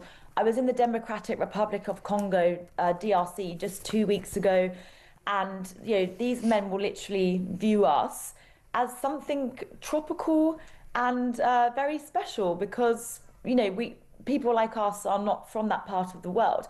And you can kind of understand it there. I was also in Abuja, Nigeria, a few years ago, and I was in my international hotel, in the Sheraton Hotel. And as I got in my lift to go down for breakfast, there were 12 men in the lift with me. And within the space of 10 seconds as the lift descended, I had 3 marriage proposals, and I was asked to have a selfie with each of them, because, you know, what they would do is want to have a selfie with me, and then they would say, you know, use it for business purposes or other sorts of alternative motives. But the thing is, I'm almost used to that in Africa when I go, you know, I used to live in Uganda as well. But to have that in the United Kingdom, that really crosses the line for me. You should not expect this type of behaviour in the UK. And, you know, I do believe that we need certain blanket bans on certain countries, and we need to start putting our women and girls first. Absolutely, we do. And I mean, you know, the more and more we learn about this, I've been banging on for ages. Anyone who's a regular listener to any of my shows would have heard me talking about the fact that hostile states are largely behind the migrant crisis because they use it as an act of grey zone warfare. They think if they flood our nations with men, particularly from Muslim countries, it is going to create social divisions, a huge distraction. It's going to drain our economy. It's going to push us closer to the brink of civil war. And I've been saying this for a long time, and it's actually been in the Sun newspaper lately, talking about how Russia and other hostile state actors are deliberately using migration to impinge upon our security. And that actually we should be declaring this as a national security crisis We know how many sex attacks there were. Actually, we don't know how many sex attacks there have been at the hands of some of these so-called asylum seekers, but we know that they exist. We saw what happened in Cologne in Germany, New Year's Eve 2015, 2016, when all the young North African and Middle Eastern men actually conducted rapes and sex attacks in the town square, over 1,200 in one night. The same thing actually happened in Milan, the New Year's Eve just gone. And if we were to declare a national security crisis because of the attacks against women, because of the terror threats from particularly Iranian nationals who have been shipped in, then we could actually do a lot about circumventing international law and stopping this from taking place. Why is it that women and girls are being sacrificed at the altar, frankly sacrificed at the altar, for political advancement of Labour Party politicians? Yeah, precisely. So with Russia, they have the Wagner group, which operates in Central African Republic, Libya, Sudan, and they just left Mali this month. So they are actively sort of sending these migrants here, I believe, in part to destabilize us through divide and conquer. So if you take a very homogenous society, such as Japan, the reason they are so successful is because they are a homogenous group and they are very strong, the same as Poland. Whereas in the UK, when you start to flood different groups with different values and different beliefs, you divide the country, which makes it easier to conquer them. But I would say it's not just Russia doing this, it's also companies that are behind, fast-moving consumer goods, FMCGs, because they want to flood as many individuals into the country as possible so that their sales of fast-moving consumer goods increases. So there's lots of different angles. Some certain companies are doing this. It's also Russia. But what we must understand is that our country is being invaded without a single bullet fired. And so, we talk about defence spending. We talk about this, as I say, this £57 billion a year. Yet our border is literally being invaded as they cross the channel. And why is no one doing anything about it? And so I just can't wait for a time, maybe in 1 or 2 general elections, where we actually have a group of competent people that come into Parliament. We leave the ECHR, we repeal the Human Rights Act, and we start literally getting rid of these people out of our country. And we need some common sense. We need to be like Poland. Yeah, and we need to have an open and candid conversation about the cultural clash, which we've been talking about. Lucy, it's been fantastic catching up with you. Keep up that good work, that good and vital work. Right, we're going to be taking a short break now, but don't go anywhere because I'm back on the other side.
They promised stability. They said the grown-ups are back in charge. I was so happy you just couldn't believe. Our work is urgent. and we begin it today. I mean, you couldn't really scrape together a worse gang of misfits to run a dog kennel. Broken promises. Billions blown. Botched U-turns. And Britain is burning. One of the most immeasurably eventful. 1 year in power. And Britain in freefall. It's just been a disaster. 1 year of chaos. Friday, 4th of July. 9 p.m.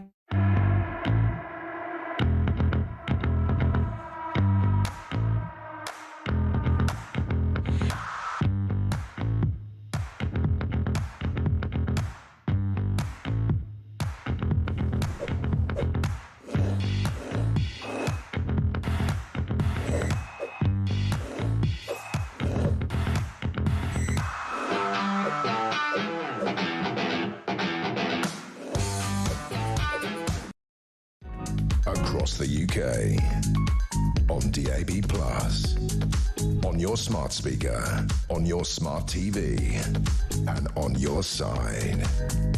This is Talk. Well, in that little litany of everything talk, they didn't actually say Talk Sport, because that's what we're going to be doing now. I'm joined by the wonderful Tom Clayton. What is going on this weekend in the world of sport? Yeah, good morning. There's plenty going on. It's the Austrian Grand Prix, and shall we say the hills are alive with the sound of V8 turbo hybrid monsters, as we've been saying all week, because it's in the rolling hills of Spielberg in Austria. It's a fantastic location. It's really very scenic in the sort of, as I say, the rolling hills of Austria. It's a bit of a controversial one this year, because last year Max Verstappen and Lando Norris came together in the dying laps and basically took each other out of the race, handing the win to George Russell. Now, George Russell won the last race in Canada a couple of weeks ago, but he's basically been talking, he's not been talking about that for the last couple of weeks. He's been talking about how he's a little bit concerned about how his boss, Toto Wolff, and Mercedes are looking at trying to bring in Max Verstappen from next season. I have a feeling this is bubbling up to be the sort of great clash, isn't it? I mean, Russell doing brilliantly well in that Mercedes, which I don't think we've had a sort of down as being a team who is going to be in the mix, really, last season, but very much seemed to be. And, of course, sort of recent races, those two have sort of banged wheels a little bit, some deliberate clashes. The Red Bulls as well this year have been not as good. And let's put it this way, Red Bull would be in exactly the same position in the Constructors' Championship with Max Verstappen without a teammate. So they are very much relying solely on him. So it would be a disaster for Red Bull if Verstappen steps away. I mean, could you? I love it when you get sort of a teammate clash. Yeah. Those two together would be great. Very quickly, it's Wimbledon, though, because we've got to let you go after that. It has. The draw was made yesterday. Jack Draper, we thought because he's the fourth seed, he's going to get a nice straightforward run to the latter stages and everything's going to be okay.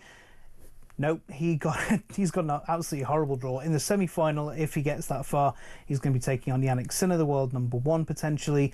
Before that, he could be taking on Novak Djokovic. Before that, he could be taking on Alexander Bublik, who knocks him out of the French Open. Before that, he could be taking on Marin Cilic, who's a former Grand Slam finalist and a winner on grass before.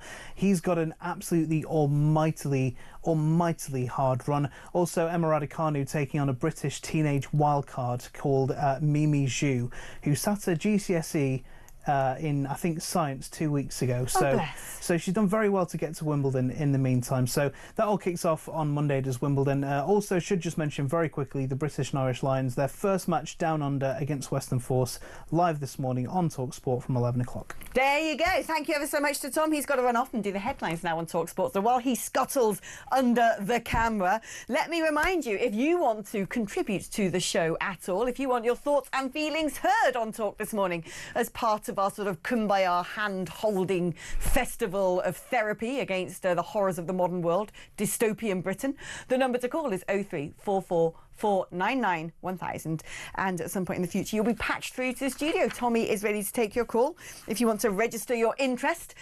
You can also use that number to send me a WhatsApp message or indeed leave me a voice note on WhatsApp. I do love those and I love playing them out. 87222 is the number if you'd like to send me a message. Write talk before your text. If you do that before I go to break, let's read out some of your messages.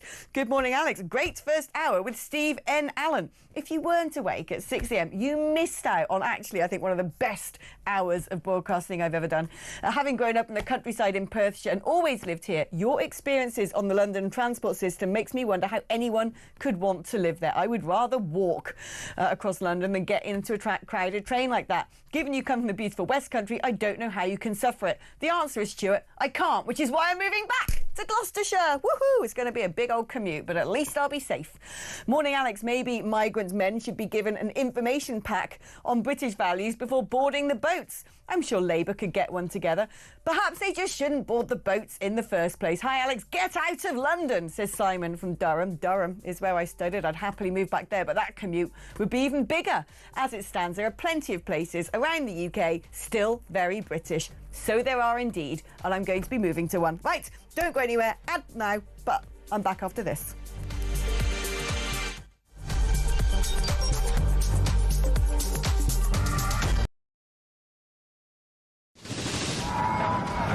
We've been talking this morning about a new theme park which is going to be built. The Universal Studios apparently are going to build in Bedfordshire. We've been asking many of you to give us some ideas for theme parks. Alison in South Wales says in the new theme park at 5 p.m. every day they could have the PIP parade. All the people driving their brand new Motability cars. Instead of the water rapids, you can have a road you go down that's full of potholes in a car with bad suspension and flat tyres. I don't know why they're bothering building a theme park in this country. They're going right, no one will be able to afford to go to it anyway. How about the Rachel Reeves ride, says Terry in Birmingham. You go round and round and vanish up your own deficit. It's the HS2 ride. It travels at high speed for 10 feet, where everyone gets off and into the replacement bus ride. Tickets are £50 if bought 5 months in advance, or £1,000 on the day. There's a strong rumour going around that Rachel Reeves is going to have a kissing booth for this theme park. So what I do, mate, I shove a £5 in a pot and you can go in and fill your boots. Thank you very much indeed, very generous of you. One from G, who says fast-track entry to every ride for illegals, plus a free night stay in the Parks Hotel and free food. New theme park bumper cars will have to pay a congestion charge, and the funhouse isn't built yet, despite Angela Rayner's pledge to build houses. What about Ghost Train doesn't move because the driver's on strike? Have a good day. This is brilliant for the theme park. How about grow your own cannabis farm? Yeah, that's a good one. An Ethiopian safari park narrated by Angela Rayner, says Gary in Durham. How about that? This sums up the Labour Party to me. The one idea they have to improve growth for the economy is to basically have a bloody big fun fair. It's the type of idea primary school children would pitch, given 10 minutes to come up with something. Well, it turns out, Matt, in Royston, that it's not even their idea. But they're now trying to claim it's their idea, even though it was actually the Tories. They have done brilliantly on breakfast, but you know on Drive you've done brilliantly as well. Downhill slide ride surrounded by ULEZ cameras so that people are fined on exit. Love it. You could have a Birmingham-themed Whack the Rat stall. If you whack the rat, you can have your bin emptied for free. On the Labour theme park, a house of mirrors where they're all boarded up because they can't bear to look themselves in the eye. I've got a great one for you, mate. This is for the is this for the Universal theme park run by Labour? Moat right around the park. Yeah. With loads of dinghies. Call it the channel and say anyone who can break in, all is free. Imagine a Scouser say you can break into a theme park for free. Hi, Jeremy. Hey, it's simple. You've got the Labour across the UK on DAB+, on your smart speaker, on your smart TV, and on your side. This is Talk.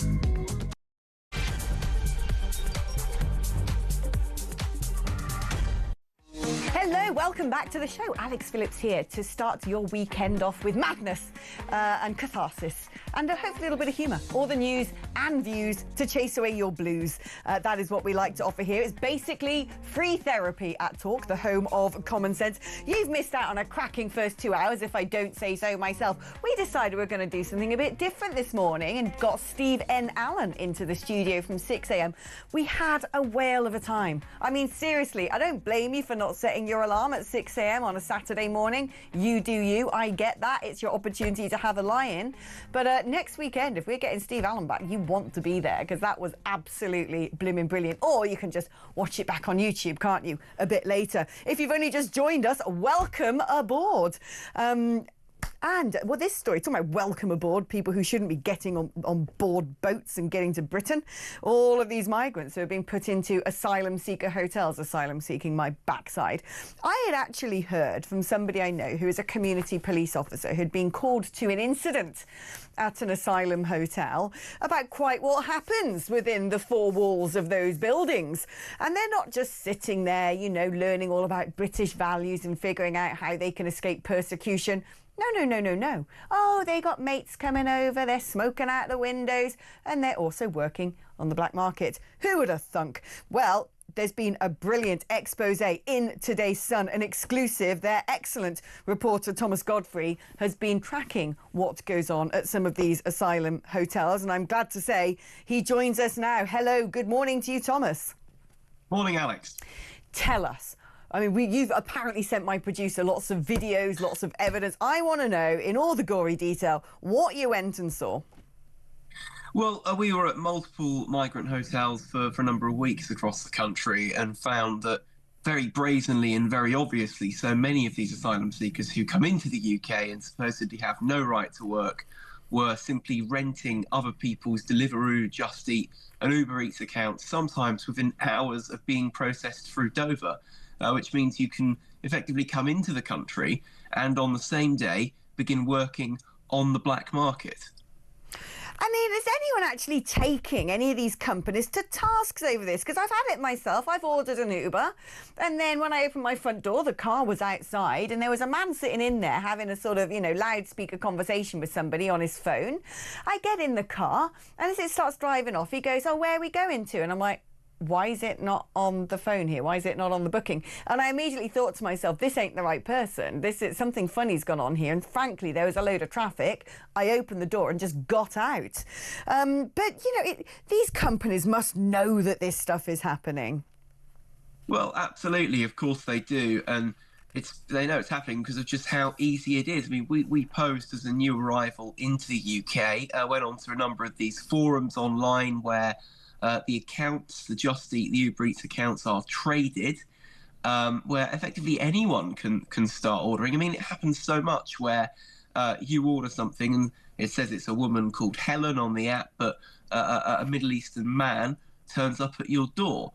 And so it's just so easy to police, and yet these companies are so willing to let it slide. I mean, some of the messages which we were sent by people offering these Deliveroo accounts for rent, I mean, just to read a couple out, after we raised concerns over whether we would be caught and sent home, the man replied, "You won't be caught in any way. I was told I could earn up to £100 a day, depending on how often I worked." And just by the way, Alex, once you have this account as well, there's nothing stopping you, if you're with a friend in an asylum hotel, from splitting the workload between you. We heard stories of people going out at 6 a.m. for shift one. Someone would come home mid-afternoon, simply get off the bike, hand the bike over to the next person who, on the same account, would then go on and work until 10 o'clock in the evening. I was effectively having money demanded off of me by some of these people. But the most telling part of our probe, when we were messaging these so-called Deliveroo dealers, as someone has coined them, is that once we asked multiple of these people how many times they had rented an account to someone who had identified themselves as a small boat migrant living in an asylum hotel, someone replied here, "Yeah, sure, bro, many times." So, it just proves the scale on which this is happening. And there's one hotel in central London where there are about 50 or 60 of these e-bikes outside with all the delivery companies of the bags of the delivery companies. And instead of cracking down on the problem, the contractors operating that hotel have chosen to build them a little enclosure with a fence. To what, to keep their bikes safe? Symbolic of how we have effectively kicked the can down the road on this problem repeatedly. The Home Office this week have promised to crack down. We know that next week they will speak to the bosses of these delivery firms to hopefully trigger some action on this front, because the other side of this, of course, is that Deliveroo used to be a haven for students to work at the weekend, but from the drivers I've spoken to who are working legally, they say that because it's a supply and demand equation, as all your listeners will know, if you have a bigger pool of staff, you can pay them less, because there are some people who will accept far less than the minimum wage pro rata to do each delivery.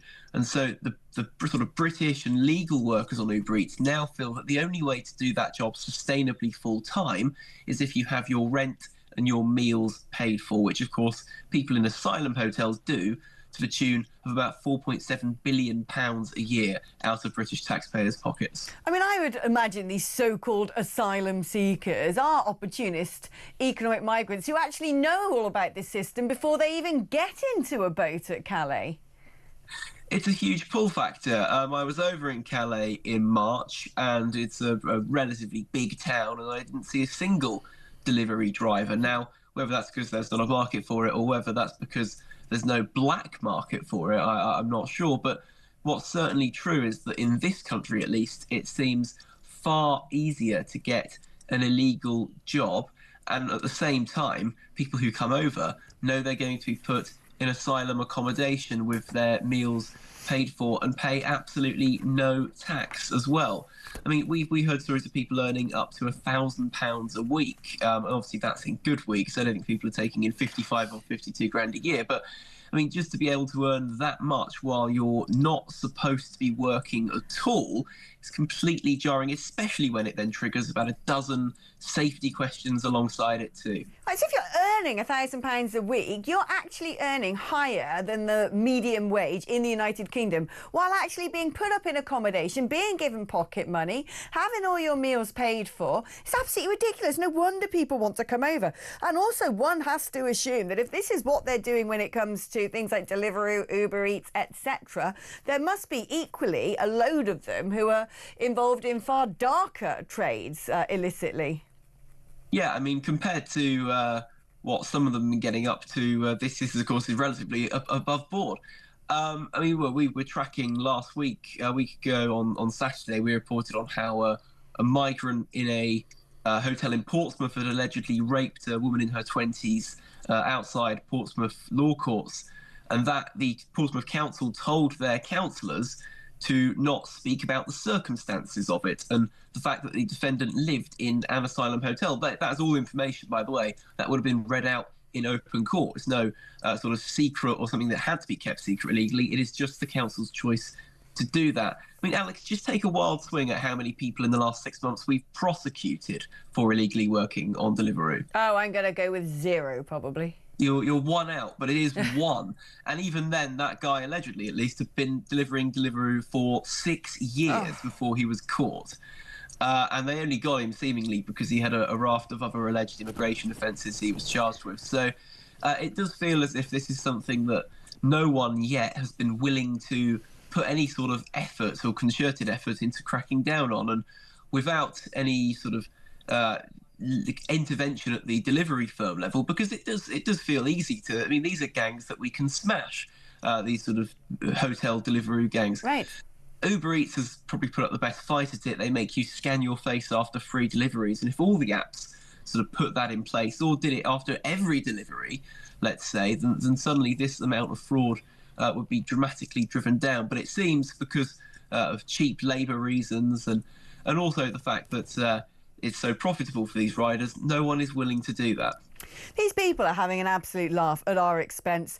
Tell me about your time in Calais, because, I mean, last summer, I spent quite a bit of time in France and ended up driving over and driving around France myself and driving back to take the ferry. And on the way back to take the ferry, I ended up sort of off-roading and going around Calais, and I was absolutely astonished at the number of migrants just hanging around, going about on bicycles, lurking around on street corners, queuing up by some sort of food van.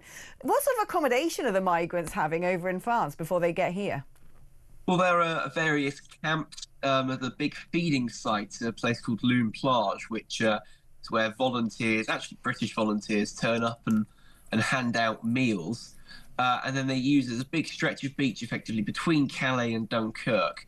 You can go to the Gravelines, and that's the main launch point. It's where just a few weeks ago, one of my colleagues witnessed French police doing absolutely nothing to stop any boats that were going into the water. And the French police unions, I had a look into this a few weeks ago, the French police unions have been calling for the law not to change. French officials are trying to shove through this rule change, which would allow police to wade into the water and actually start slashing the boats after they've launched off from the beach. And the French police unions say that they would just refuse to do that in any case. They have so much power that they can just instruct their members to disobey effectively their bosses at the French version of the Home Office and get away with it. But the other thing they've been campaigning for is to actually cut the number of spaces in Calais' version of the immigration detention centre. It means that migrants who get caught trying to organise or orchestrate or get on to boat crossings, which are then turned back if they are caught before they go into the water, would generally be put in holding cells at this centre. And the French police now want to cut it from 100 spaces to 70 spaces. Of course, anyone who is given police bail in Calais who's a migrant is going to almost immediately try and just come back to the UK. And it makes the entire justice system in that part of France completely redundant, because the people accused of crimes just aren't going to be here. They're going to be in Britain, where they're then free to commit more crimes. And what about criminality in Calais? I remember a while ago there were a few reports of sort of local residents complaining about some of these men coalescing on the shores of France in order to get over to Britain, actually creating disruption in Calais. I've never understood why it would actually do the French a lot of good if they stopped the crossings, because it would stop all the people then going to Calais. Of course, but then on the other hand, you look at the French police unions refusing to get in the water, and you suddenly think, well, maybe actually they're happy to have them out of their hair by making them our problem. And of course, as soon as they're in British waters, the British Border Force pick them up. And one of the other really striking things about my time in Calais was that at the Decathlon, the big sort of sportswear giant, the branches of Decathlon over there had begun selling small boats again. They stopped doing that a few years ago because migrant people smugglers were using the pumps and the life jackets from there, and they very quietly resumed selling them. I think that just shows how normalised this has become. It was only 6 years ago that we were talking of declaring national emergencies because 70 people had come over from Calais. I mean, now that's a good day. You celebrate if it's only 70 people. And it just shows where we're at, where it's so accepted in both sides of the channel now that even the local shops can start selling things which are probably helping people smugglers run their organised crime businesses. It's an entire industry, from the NGOs to the people smugglers, all the way down to certain immigration lawyers. I am sure there are plenty of people who are making a lot of money about what is now the biggest illicit trade, above the illegal drugs trade. Thomas, fantastic reporting. Keep it up and come back when you've got more juicy stories for us. OK, right, we're going to take a short break now, but after the break, it's going to be time for our show-stopping, bopping, whopping, head-to-head. Don't go anywhere. We're back after this.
They promised stability. They said the grown-ups are back in charge.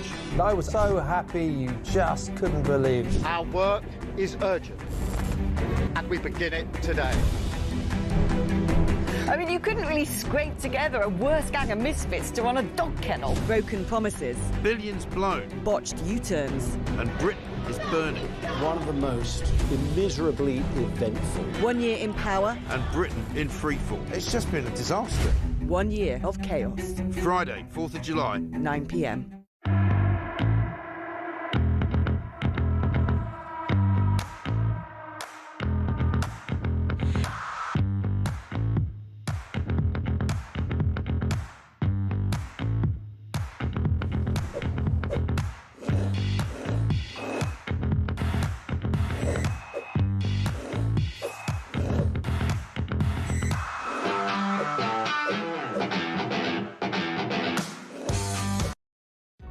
Across the UK, on DAB+, on your smart speaker, on your smart TV, and on your side. This is Talk. Well, hello, welcome back to the show. This is where things get hot under the collar, a little bit spicy during this heat wave in the UK, because, ladies and gentlemen, it is time for this. We haven't got the sting, so that's just made me look like an absolute bozo. Thank you, Tech Op. And thank you... Oh, who am I blaming? Who am I blaming? Titus! Yeah, you hang your head in shame, my friend. Making me look like a fool on the airwaves. Tech Op would never have done that. Tech Op always has everything. Just play a sound effect for good measure, Tech Op. Just to prove we do have working systems.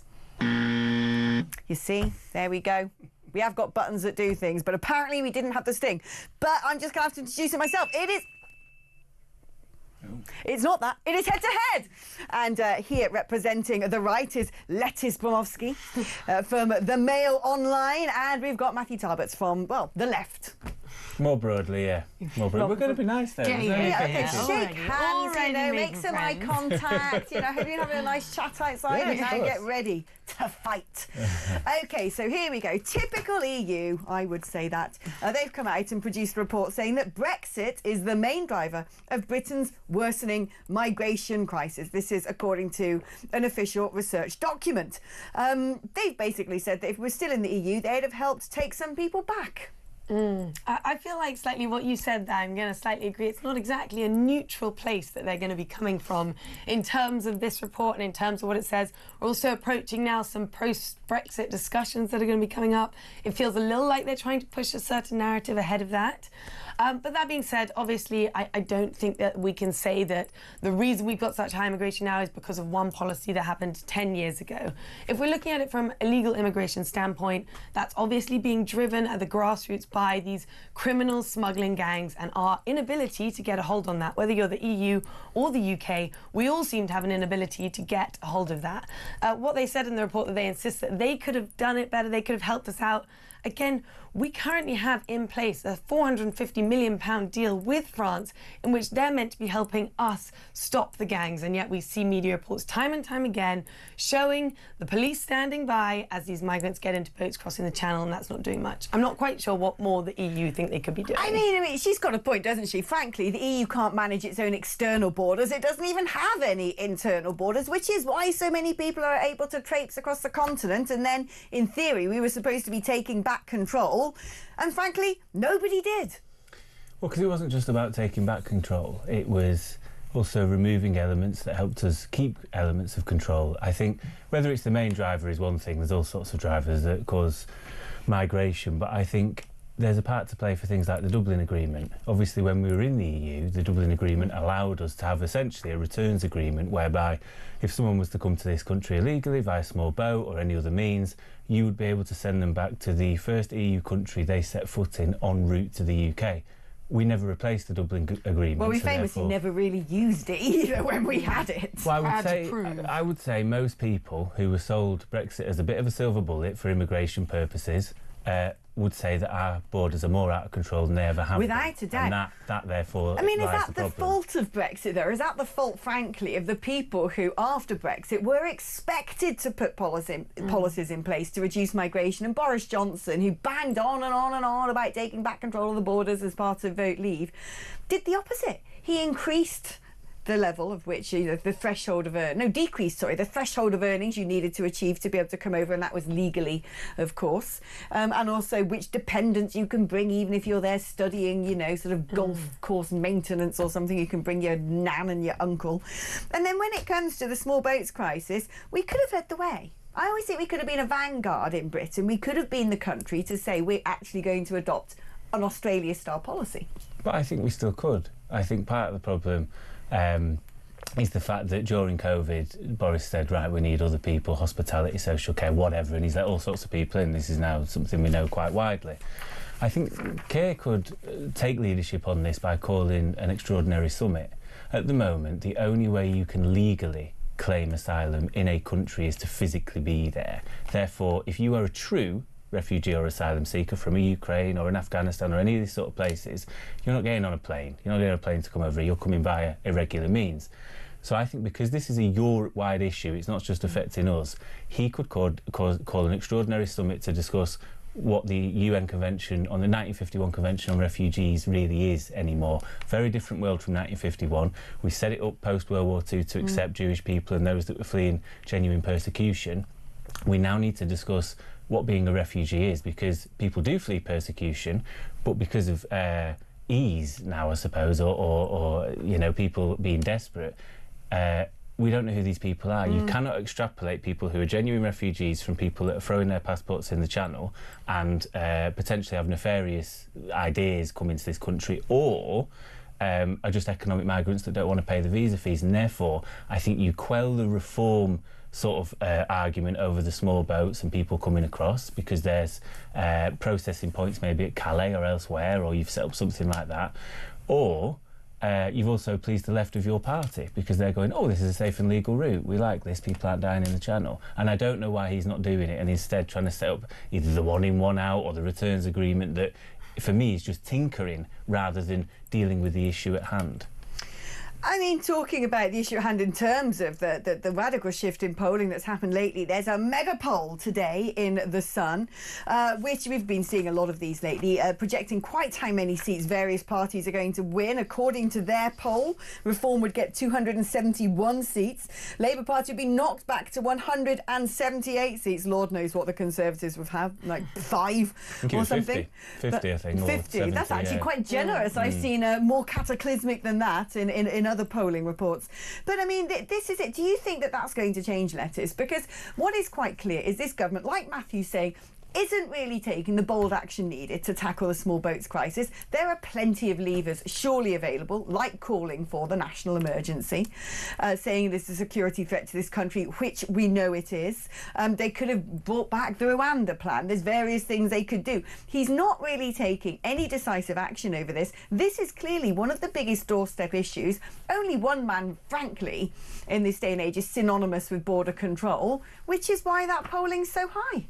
I mean, it's definitely part of the whole reform package, and I think what we've seen over the past few months, this sort of historic rise of reform, I think really plays into the appetite of change that we have in the UK at the moment. I mean, we've still got 4 years to the next general election, but if we think just 5 years ago, it was the Tories who were having their landslide election under Boris Johnson. A year ago, it was Labour having their landslide election, and now here we are today with Keir Starmer's own personal polling being at an all-time low. So who knows what the next 4 years can bring. But I do think that this is important. I think the other thing that it is at play is that people are just disappointed with what they've seen over this past year from Labour, from the welfare reforms that we've seen them U-turn on, from winter fuel payments that we're seeing them U-turn on again. Like, we just don't quite know what they stand for. And with Nigel Farage's wins in the latest local elections, it's tracking, and the direction of travel is showing that they're probably going to win quite well over the next few years. I mean, talking about those U-turns, what do you make, Matt, of Starmer now saying he regrets the Island of Strangers speech? speech, because that to me seemed his big set piece to try and sort of drag people into believing that he is going to be tough on borders. Let's remind ourselves, actually, of what he said. In a diverse nation like ours, and I celebrate that, these rules become even more important. Without them, we risk becoming an island of strangers. I mean, there was a whole hoo-ha over this, confected hoo-ha, I think, from my point of view, saying that it reflected the language of Enoch Powell's infamous Rivers of Blood speech. And he turned around and said, well, I wouldn't have used those words if I had known that. I had no idea. My speechwriters didn't know either. I mean, first of all, he's given up the fact that he can't actually think for himself or communicate. He's just got to read things from an auto cue. It makes me wonder whether these speechwriters entered in a little request to ChatGPT saying, please write us a hard-hitting speech on immigration, and it sort of looked at original source material and went, oh, hello, Enoch, that would be a good sort of reference to throw in. This is politically insane to say this, and not because of any sort of views. This was supposed to be a bit of a set piece on Labour getting tough on immigration and whatnot. This is maybe something you would write in a book or as part of a TV series when you're promoting a book a decade after power and you're going, you know, to this day, that still wasn't really me. I don't know if I made the right decision there. Or we saw it with David Cameron, people that rehabilitate their images post-government and try and talk about the things they should or shouldn't have done. That I could have understood. People, you know, say things. To talk about it now when you're not even 12 months in is bizarre. The slight thing I will give him is, you know, it's no surprise he doesn't write his own speeches. I worked for 7 MPs in my time in Parliament, only one did.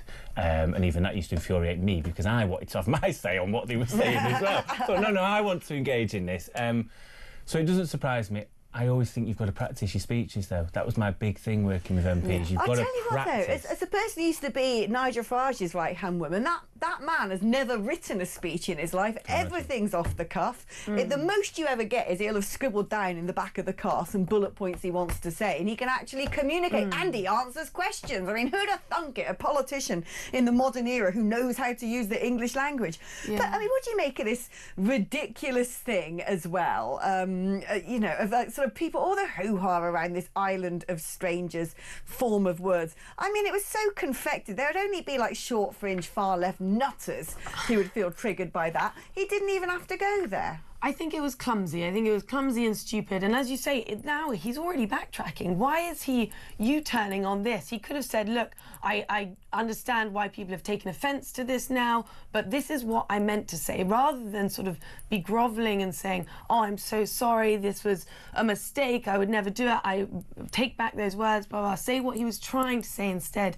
As you said, this should have been a sort of defining speech for him on immigration. It was around the local elections. He was clearly trying to appeal to a broader audience, I would say perhaps reform voters out there, because immigration, illegal immigration, all migration is the #1 issue for the British public. That's what they want to hear about. And actually there was YouGov polling after the speech which said vast majority of the British public did agree with the sentiment of the speech. Yeah. Yes, there was that one bad line that could have been linked back to Enoch Powell, but again, was it a bad line, an island of strangers? I think it's just a perfectly descriptive line. But he's painting himself into a corner here, because now those journalists at The Observer and The Guardian know they can go after him and say, we don't like the words you've used, and he will back down. That he wobbles like a weeble. I don't know who signed this off in number 10 to go ahead. You've essentially done a sit-down with a friend who's going to write up your conversation, and now you look bad. Again, politically insane. I don't understand the logic of it, unless he wants to be seen to the membership, which, you know, it's more the country rather than the membership, to be seen as more within his liberal credentials. I think the term wasn't the worst term. Having it linked with Enoch's not great, but what I would have done, I think he could have used that term in his first speech, coming out of winning an election, and he could have described the way that in many parts of the country there is no sense of community anymore. You have things stolen and ring the police, they don't turn up. We've had 14 years of austerity and people are feeling the pinch. We all seemingly live online now and we don't, you know, get involved with each other, therefore we risk becoming an island of strangers. And actually you could have tied in immigration with that speech as well, but I think it could have been a much bigger, broader set-piece speech than just immigration, you wouldn't have had this backlash. Well, what would have helped if he did less speaking and actually did something about the blimmin' boats? Right, we're going to be taking a break now, but don't go anywhere because we are going to be having more head-to-head, and also coming up in the 9 o'clock hour, it is today Armed Forces Day, and so we're going to be talking a lot about that in the last hour of the programme. And also, we're going to be discussing after this next break the fact that the BBC are going to be broadcasting that pretty vile band Kneecap at Glastonbury, despite calls for a ban. That's after this.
Across the UK, on DAB+, on your smart speaker, on your smart TV, and on your side. This is Talk. Welcome back to the show. Have we got the sting yet there, Titus? No? Yeah? No? Is it time for this? Can we play it? Is it going to work? No, we haven't got it. Tech up, play me a noise instead. Honestly, what's going on today? I know we've all been awake for 2.5 hours. I'm the only professional. Building, yeah. Basically, that's it. I'm by myself at this point. There, well, I don't know what they're doing behind that. There, exactly. That reflects my feelings exactly. Bad tech op. Right, now, head-to-head is where we're at, and I'm still joined by Matt and Lettuce. Let's talk about Glastonbury. I've never been. It looks like the seventh circle of hell. I can't think of anything worse. All these sort of worthy individuals at Worthy Farm going on about, oh, these poor people living in tents. I'm like you're doing and paying like 400 quid for the privilege.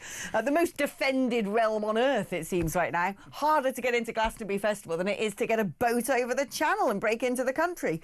But it always throws up all of this sort of hyper-leftism on steroids, doesn't it? And of course, you've got the Palestine Museum, which is like, what's that? You know, remembering all the times that terrorists have attacked music festivals over the years? Probably not. Magic Grandpa there on stage talking about loving Hamas and all the rest of it, as per usual. But something that sort of deviated a little bit from the norm, which is Rod Stewart, who's going to be playing Glastonbury. Glastonbury? Glastonbury? Don't know what that was. Going to be playing there on Sunday. Could well find himself being booed because in The Sun today, he is saying that voters should give Nigel Farage a chance. Good luck to you, Rod. He is I suppose, articulating a feeling that people are fed up. And you'd be surprised. I've got several friends at Glastonbury, all vote in different ways, not all on the left. I always hear it's this big lefty loving. I think there's an element of that. That's festivals since, you know, day dot. You look back to Woodstock and all sorts of other things. It's free-loving people letting their hair down. I've done 2 festivals in my life. I'm not a big fan of camping. I like my own comforts. I'm not built for it. I'd rather leave it. But no, he's articulating the fact that people are feeling worse off than they ever have. We feel much like a carry-on of the back end of the Tory government, that nothing works in the country, everything is broken, and that people want, I suppose, real change. Labour offered change at the last election. That hasn't been forthcoming, or it's certainly not the change people expected. You don't reckon he's now going to get booed at Glasgow? I reckon he probably will. Realistically, I think he'll get booed. As soon as he strikes up Maggie May, they'll all go nuts. Don't worry about that. I think he'll definitely get booed because it'll already be a sort of drunk, excited crowd. It doesn't have to be everyone booing at the same time, but there will be sections of that crowd that will boo just because of general sentiment, which I think incorrectly, you know, people realistically, like what we were discussing earlier in the show, they now have a real chance at government. At the local elections, they are now controlling real councils in this country. And as such, I do think there needs to be a little bit of a conversation around the respect you give to each political party as now a real political party within the UK, with its own constituents, with its own representatives, with its own people that they are, you know, supporting and creating change for. However, he will definitely get booed. I reckon he will. And do you know what? This goes one of 2 ways normally. It either sort of concretises someone's feeling, and it'll be the thing that makes Rod Stewart go, I'm going to give £1 million donation to Reform, or he's going to do a sort of a Starmer reverse ferret on all of this. Can I just say, I think you both overestimate people probably getting back to their tents now. Reading the newspaper between now and Rod Stewart going on. No, WhatsApp groups, people are not paying social attention media. at Glastonbury. I'm telling you, we should put a little bet on this. I reckon he's going to get a frosty He just needs to say his name, I'm going to say, and it'll create some ripple effects. Yeah, we'll see. I reckon he'll get a bit of a boo. He's a controversial figure, which is fair enough to say. I think I know why he likes Nigel Farage. I think I've sussed this out. Because a while ago I found out that he'd got fed up with playing with train sets. Did you know he loves a good train set? I didn't know either of those. Yeah, he's like made a whole world of like train sets in his life, which is quite something. But he then got into filling in potholes. Did you ever read that story that Rod Stewart is a one-man pothole filling? So he's done a few band. random things. Yeah, he was like, fed up with potholes, I'm going to go and do it myself. And then, of course, anyone who went to the Reform rally in Birmingham, this biggest rally since the Second World War apparently, would have seen Nigel Farage enter the arena on a JCB Potholer 2000 or something, this machine which is designed to... And I reckon Rod Stewart saw that and went... That's my guy. That's him. That's where my vote is going. Now, let's talk about Kneecap, a band I'd never heard of. I've now heard of them because they sound pretty abominable. They have, you know, displayed the Hezbollah flag and all the rest of it. In theory, people are saying they should be banned. They've had concerts where their members have shouted, "Kill your local MP," "Up Hamas," "Up Hezbollah." That's enough if you'd put that on Twitter to give you a 31-month sentence. And yet the BBC are quite happily going to broadcast this band playing at Glastonbury, despite inciting actual murder. Yeah, I mean, personally, I think both the BBC and Glastonbury are in the wrong in this situation. I think the comments, aside from the Hezbollah stuff and the other thing, the comments about calling for deaths of MPs, we've experienced in this country a rise of death threats against our MPs. I mean, poor David Amos was actually murdered by one of his constituents. Mike Freer had his constituency office burned down by Exactly, and he's now stepping Islamists. down because he won't run the next election because it's all got too much for him. I mean, Tobias Elwood had his home terrorised by pro-Palestinians as well. Yeah. These things are real and significant threats to people who, quite frankly, in my opinion, don't have enough security around them at all times. And to be saying that when you do have hundreds of thousands of followers and supporters, you never know who you're saying that to. So even if you now go back and say, I was just, you know, what didn't mean it, I wasn't serious about it, it's the damage is done. Someone's heard that and been like, they want this to happen. This is the point. Nobody knew who Lucy Connelly was until the government decided she was going to be made an example of, and then everyone knew who Lucy Connelly was.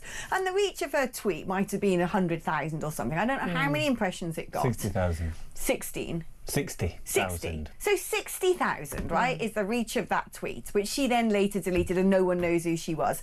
This band performing at Glastonbury will reach millions, not just the people who bought tickets to be there. It's probably one of the most televised, one of the most famous festivals in the world. Loads of people will be listening to it on the radio, watching it on TV, and these people are apparently a known band and could well use this opportunity to incite violence against politicians. They could. They probably wouldn't. I'm aware that there's a court case ongoing, so I will be careful about what I say. I believe a lot of the stuff they say is unsavoury, right? I was aware of Kneecap. I've never actually listened to any of their music, but I'd seen some of the interviews they'd given on causes to do with the United Ireland and Palestine and all sorts of other things they believe in. I don't know, it depends how much of a freedom of speech idealist you are. I don't think you can sort of forgive things like, you know, threatening MPs with, you know, kill your local Tory and stuff like that.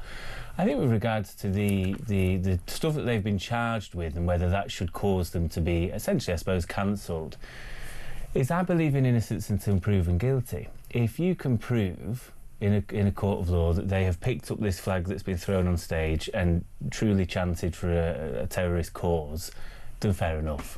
I think it's going to be very hard to prove that.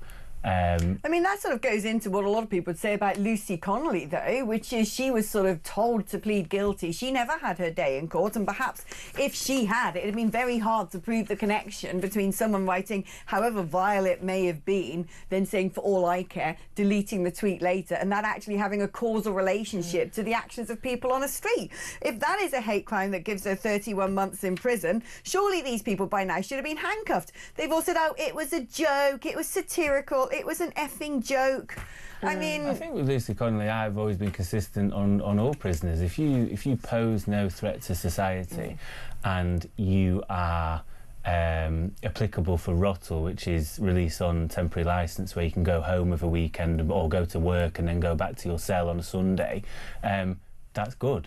And she's been allowed to have ROTL since November, and for whatever reason they haven't given it to her. The thing that I find quite revealing about debates like this is it's the same people, such as Richard Tice, that went to go and visit her, who normally want to hang and flog prisoners. First time I've ever heard him speak about prisoners' human rights. I mean, we are going to be somebody that subscribes to her sort of political views. He's bothered. He's never. If I'd have gone to prison when I got sentenced all them years ago, he wouldn't have been bothered about me. He'd have gone, well, no, it serves you right. You've done the crime.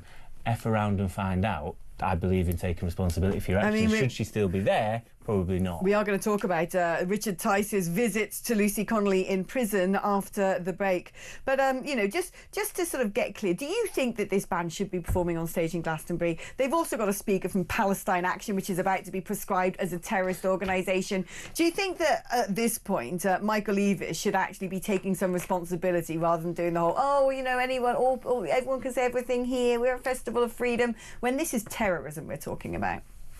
Is it? Well, if Palestine Action are about to be prescribed, then yeah. Yeah, they are, but even that, I struggle with. We don't even prescribe the IRGC, who are a terrorist. Yeah. This is what I mean, so I worry about... I think the true story, by the way, and this is not avoiding the question, is we've all been talking about Palestine Action, whatever, I get it sells newspapers. Why have no heads rolled at Bryce Norton? Right. That's a security issue. That is crazy. We've heard of no internal disciplinary action, and that means anyone, Iranians or anyone with any nefarious aims, could just wander up and do what they want to play. So that's the issue for me. I think the rest of it is purely a bit of a distraction, actually. Yeah. Good point, well made. Right, we're going to go to an advert break now, but don't go anywhere because we are going to be discussing Richard Tice's visits to Lucy Connelly in prison after this.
They promised stability. They said the grown-ups are back in charge. I was so happy you just couldn't believe it. Our work is urgent, and we begin it today. I mean, you couldn't really scrape together a worse gang of misfits to run a dog kennel. Broken promises. Billions blown. Botched U-turns. And Britain is burning. One of the most immeasurably eventful. 1 year in power. And Britain in freefall. It's just been a disaster. 1 year of chaos. Friday, 4th of July. 9 p.m.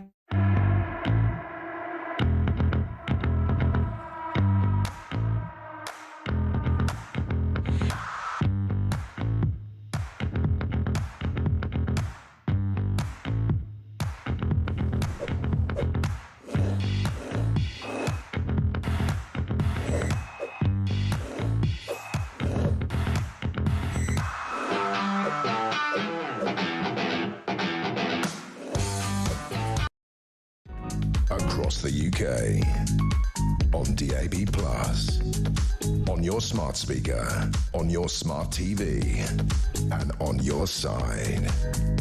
This is Talk. Well, hello there, welcome back. Now, as we were alluding to before the break, Richard Tice has gone to visit Lucy Connelly. Concerned about rumours that she had been treated badly there, he has used essentially political privilege to be able to go and visit her at HMP Peterborough because she has been denied sort of normal visitation rights to her kids, despite one assumes not being any sort of high-risk prisoner. He's written a piece today in The Sun, astonishing actually, what is being alleged here, where he says that, you know, he's been to see her. She was told she had to be moved to the naughty girls wing, the high security wing, where there's the drug dealers, the murderers, the tough nuts, the women who probably are pretty scary to be around. She didn't understand why. She's supposed to have been a model prisoner, very popular. You can imagine it. She was a childminder. I can't exactly, you know, envisage her having fisticuffs with the screws.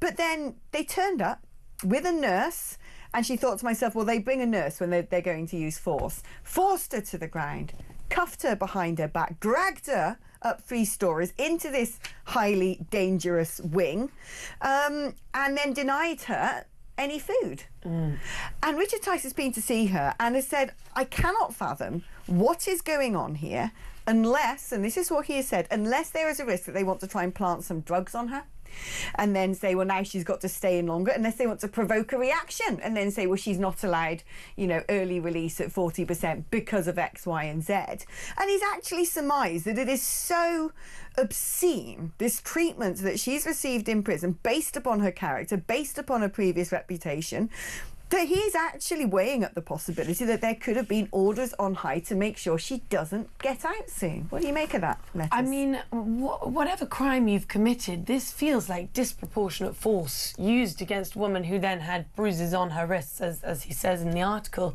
So no matter what you've committed, you should be treated with respect in the prisons in these countries. You know, that level of force against her seems disproportionate, and as we've discussed already, the sentence against her also does seem disproportionate. There were other people who were actually involved in those riots. I've got one, Philip Prescott was involved in the actual Southport riots, and he got a lesser sentence than she did for writing that tweet. And I'm not condoning what she wrote in that tweet. It was wrong, and writing anything of such, you know, vile things on Twitter, I don't approve of in any way. But what we're seeing now does seem to be a disproportionately harsh sentence specifically for her. I mean, what we understand is she hasn't been given, you know, access to leave because she is too high profile. I've actually heard reports that that is the reason why. But of course, it was, frankly, I would say, under the, under the instruction of Lord Hermer, who wanted to do all these televised trials, who wanted to make examples of people, who wanted, for want of a better phrase, to create these political prisoners as deterrents. Lucy Connelly is now probably a household name as a result. Do you think there is a possibility here that they're just thinking, if we let her out, she's going to become a martyr, she's going to become the pin-up, she's going to say things about what happened to her, her trial, so on and so forth, that are going to be deeply problematic for the government, and they would actually go this far? No. I think she's becoming more of a martyr now, sorry. No, not at all. I think that's conspiracy and very far-fetched. I think the government's got far more important things to worry about than Lucy Connelly. Lucy Connelly will get out and do her own thing. She'll totally write a book, be given a load of pieces in newspapers. It's going to happen, right? It doesn't matter what the government does. As I said before the break, she should be allowed out on Rottle. And I wasn't aware of what Lord Hermer had said. I suppose if the media were following her around when she wanted to go about normal stuff, and that's potentially going to actually prejudice her sentence, and she may not get further temporary licence where she can come out, or it may extend her sentence. I don't know how that will work. That is tricky, I suppose, but she should be entitled to it. But this is what happens in prison. I feel for her. I have friends in prison. This is what happens. The prisons in this country are out of control, as we've seen in recent high-profile cases. What you have is certain things like collective punishment, which is totally unacceptable. So when she hasn't had any food, that doesn't surprise me. I have a friend in a Category A prison who...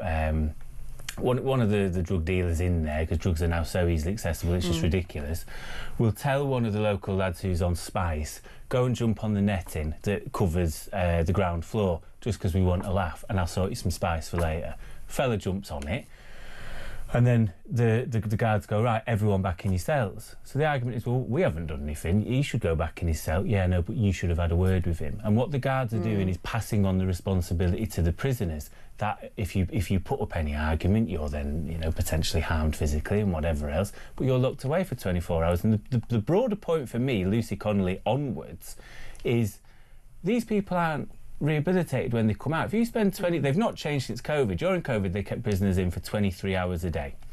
If you come out of that prison after spending 23 hours a day, very little access to food potentially, you're not getting your leisure time as such to let out any frustration or just do stuff. Even the cleaning jobs that some of them have aren't able to do. You're going to come out and go and reoffend straight away again. That's why it costs us 20 billion quid a year. My concern is Lucy Connelly, excuse me, terrible faux pas. Lucy Connelly clearly has a support network around her in her husband and other people that are willing to support her. If she didn't, my fear would be she may go on to reoffend again because she'd be in such a bad way. And that is the concern, I think, for lots of prisoners, and why I think prisoners are in very much need of reform. I mean, one thing that Richard Tice has done seems to be something that a lot of politicians are doing at the moment, which is taking matters into their own hands. And we're all very used to Robert Jenrick and his vigilante efforts on the tube to catch fare dodgers. I don't know if you've seen this, but let's have a little look at what Chris Philp has been up to.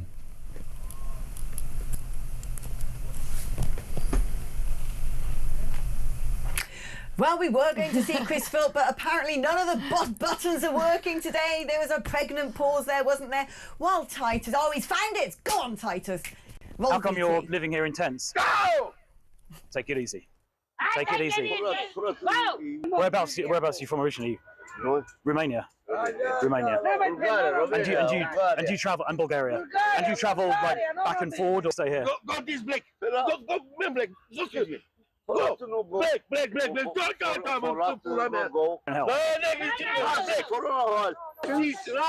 respect. It's not racist to ask questions. No. You would prefer it if people didn't know what you're up to? No respect to racist. Well, they seem like a very pleasant bunch. I'm glad they're camping in London's capital city and making friends in the neighbourhood. But what do you make of this? I mean, we've seen Robert Jenrick go after the fare dodgers. Now you've got Chris Philp. Of course, he was the former immigration minister, going and taking these videos. At least they're showing what's going on in this country. To be honest, yeah, I quite enjoy them in some ways. I also watched a video of him go after one of the Sun investigations, go to one of the migrant hotels and speak to people there about whether they've been illegally working for food delivery services. But, I mean, really what that shows to me is they're slightly undermining the police in this country and showing what the police aren't necessarily doing, because they're going directly to these camps that are being made in London, which are quite frightening and scary and potentially threatening from the experience they just had there, and showing that they're still just happy to be left there and sat there in amongst the public, completely untouched. But the thing with that is, what do the police do? Well, nothing. What are they doing wrong? What you could do is, they're essentially homeless, right? You know, they're living in tents, whatever.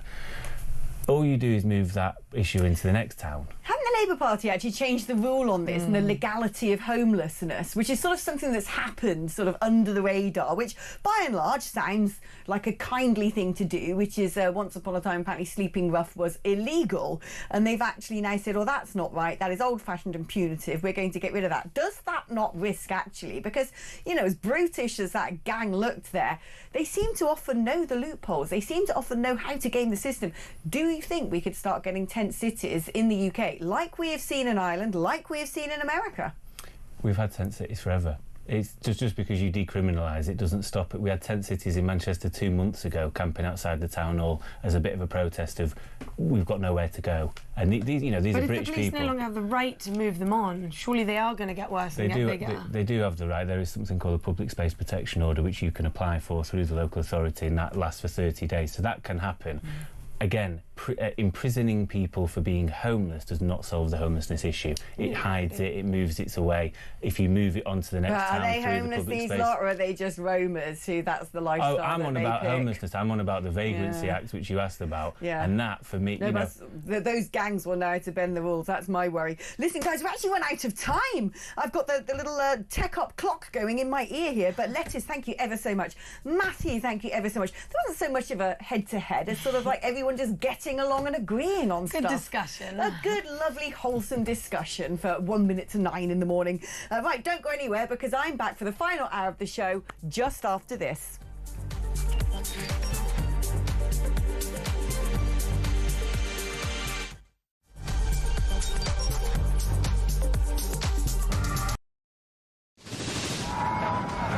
We've been talking this morning about a new theme park which is going to be built. The Universal Studios apparently are going to build it in Bedfordshire. We've been asking many of you to give us some ideas for theme parks. Alison in South Wales says in the new theme park at 5 p.m. every day they could have the PIP parade. All the people driving their brand new Motability cars. Instead of the water rapids, you can have a road you go down that's full of potholes in a car with bad suspension and flat tyres. I don't know why they're bothering building a theme park in this country. They're going right, no one will be able to afford to go to it anyway. How about the Rachel Reeves ride, says Terry in Birmingham. You go round and round and vanish up your own deficit. It's the HS2 ride. It travels at high speed for 10 feet, where everyone gets off and into the replacement bus ride.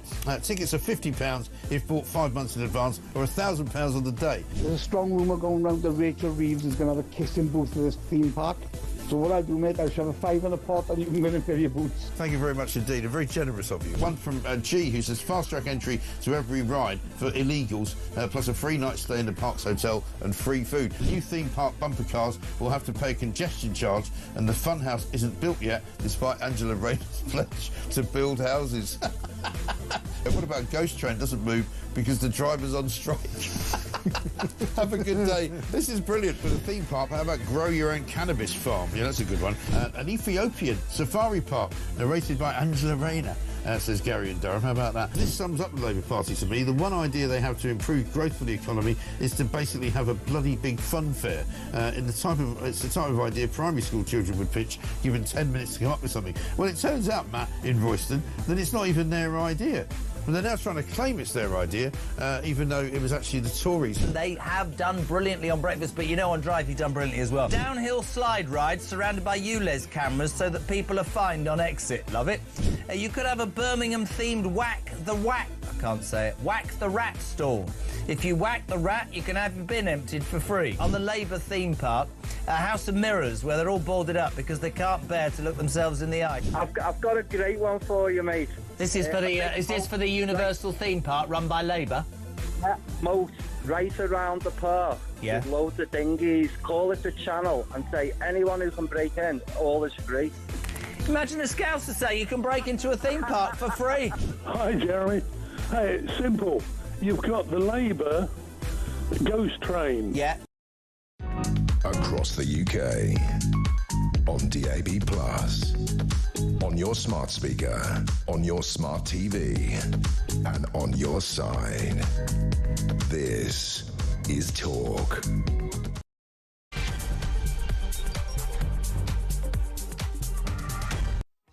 Hello, welcome back. This is the final hour of the show. I can't believe how quickly it has gone. Welcome if you're tuning in for the very first time. I do appreciate it is a Saturday, so you may not have joined me at the earlier hour of 6 a.m. And if you didn't, you missed out on a whopper of a first hour. I was joined by Steve N. Allen. I've never laughed so much about the news in my life. It really was some sort of comic relief from the dystopian world that we live in. But don't you worry, if you did miss that, you can go on to the Talk app and watch back, or go onto YouTube and watch back. And like I said, I blimmin' loved it. I've been broadcasting for a long time now, and I think that was one of my favourite hours ever. Hopefully this final hour will be equally as good. I'm pleased to say I'm joined by Sophia Slade, political correspondent at The Sun on Sunday. What a marvellous tome it is that you publish. But we're going to be talking about The Sun on Saturday today in the big political stories of right now. Sophia Slade, that's a really cool name. Thank you. Do you have all the Christmas jokes every year? I get all the good job is I love Christmas, so I just embrace it and I deal with it. But yes, every year I get Christmas jokes. I bet there is. Well, you slay, sister. Let's talk about political stories. What are you going to bring to the desk? Great. Well, so one I picked out today is our big page 2 lead story, and that is on Prime Minister Sir Keir Starmer saying he regrets a comment he made saying that the UK is becoming an island of strangers. That's an interesting U-turn. I think it's his 4th sort of U-turn, I guess, in recent weeks. I think with the general public, they're going to go, oh, this looks a bit flip-floppy, you know, a bit wet. Like, why did you give a speech saying something about immigration that was quite tough, quite strong, that a lot of the public are on board with, and flip-flopping on it again? And he sort of said, I deeply regret that comment. But also what it's exposed, which I think is quite remarkable, is he said, well, my speechwriters didn't know it was there. I didn't really realise it was there. It's like, what are you then? Just an automaton who reads like words on a screen? You can't actually use the English language and communicate with voters by yourself. And I think he's painting himself into a corner here, because what it goes to show is now, if some leftist journalist at The Observer or The Guardian says, oh, we don't like your hurty words, he will back down. This is supposed to be the man leading this country, and he is that spineless that a journalist can say, oh, hurty words, and he goes, I'm so sorry, I wish I hadn't done it. I think that's a big part of his problem, is he looks weak. And he again looks weak because of this. If he doesn't know what he's saying in his own speeches. In his defence, he sort of said that was the weekend that his home was firebombed and things like that. So he was a little bit distracted. Whether or not you buy that excuse, I mean, I guess that's probably up to you. I think the other way of looking at it is as well, is again, is he caving to his own MPs? Right. Labour MPs who don't like these hurty words, that were upset about it, that likened it to Enoch Powell. I mean, clearly none of this crossed the mind of the speechwriters or the Prime Minister, but they really didn't like it, a lot of these left-wing MPs, and they really kicked off about it. And I think this is probably another example of him sort of saying, appeasing his own party again and saying, oh, I'm sorry, I said those hurty words. But again, he's painting himself into a corner, isn't he? Because what we've seen over the welfare cuts is the left wing of his party don't think he's being left-wing enough. They seem to be forging a coup against Morgan McSweeney, who people blame within the Labour Party for bringing sort of a right-wing flavour to some of the Labour Party's recent policies and rhetoric. And he's basically, time again, is giving in to them. I think also, on that point, there's a big debate going on in our communities about integration, and that's what this was about, that speech was about, and that comment was about. And if you're too scared to talk about the burning issue that so many Brits are worried about, are concerned about, and frightened of being seen as racist or, you know, offensive, then you've got a serious problem.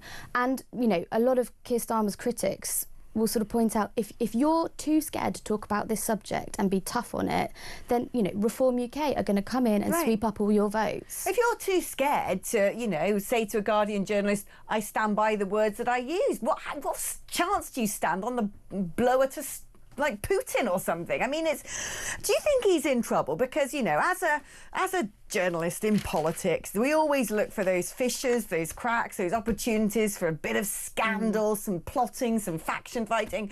We are very much kept on our toes and overly entertained by the Conservatives, who at some point just forgot to govern altogether. How vulnerable do you think Starmer is now to forces within his own party? I think he's he's most vulnerable he's been in this first year. And I think part of that, I mean, one of the other stories I was going to pick out was on welfare. This week he's done a major welfare U-turn. And I think, you know, I spoke to quite a few Labour MPs last night, and one of them said to me, it's a mutinous atmosphere.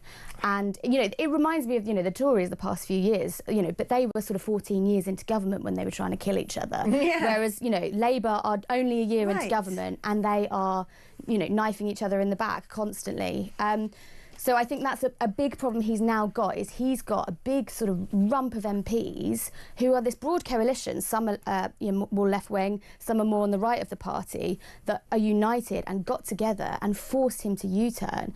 And they're going to feel that they've got power over him now. They're going to know that they can force him to do what they want. I always think this sort of ill discipline and lack of a collegiate spirit in party politics really sort of started to set the rotting during the Brexit period, right? And then ever since then, MPs just decide that they're not going to go along with what the party says. They've become unwhippable, frankly. But when you talk about this mutinous atmosphere, where are the dividing lines with these factions? I mean, are there some big names leading a certain little cabal? Like we've always known we learned very quickly with the Conservative Party everything about the 1922 committee, Sir Graham Brady, the rules for replacing leader, the letters of no confidence going in. But we also had some idea who belonged to which particular troop and who was the sort of chosen one to inherit the throne, should it be usurped, etc. I don't know very much about the sort of entanglement and all of the sort of, you know, various plots and factions and ideologies with all the acronyms. Of course, in the Conservative Party, it was the ERG or the Northern Research Group or the One Nation Tories. What have we got going on in the mix in Labour? So I think the first sort of year, or certainly the sort of first 6 months, it was quite hard to figure out where these factions were in Labour. Because Labour is often a party sort of riven with factions, right? We saw that, we've seen that over the past decade, the sort of Corbyn years, very bitter, very horrible. There's quite a clear right wing and a very tiny. So yeah, and Blairite and Corbynite. Exactly, big Corbynite wing. And what I think now we're seeing is because they've got so many of these sort of new, very young MPs, they were unknowns. Hundreds of these MPs were unknown.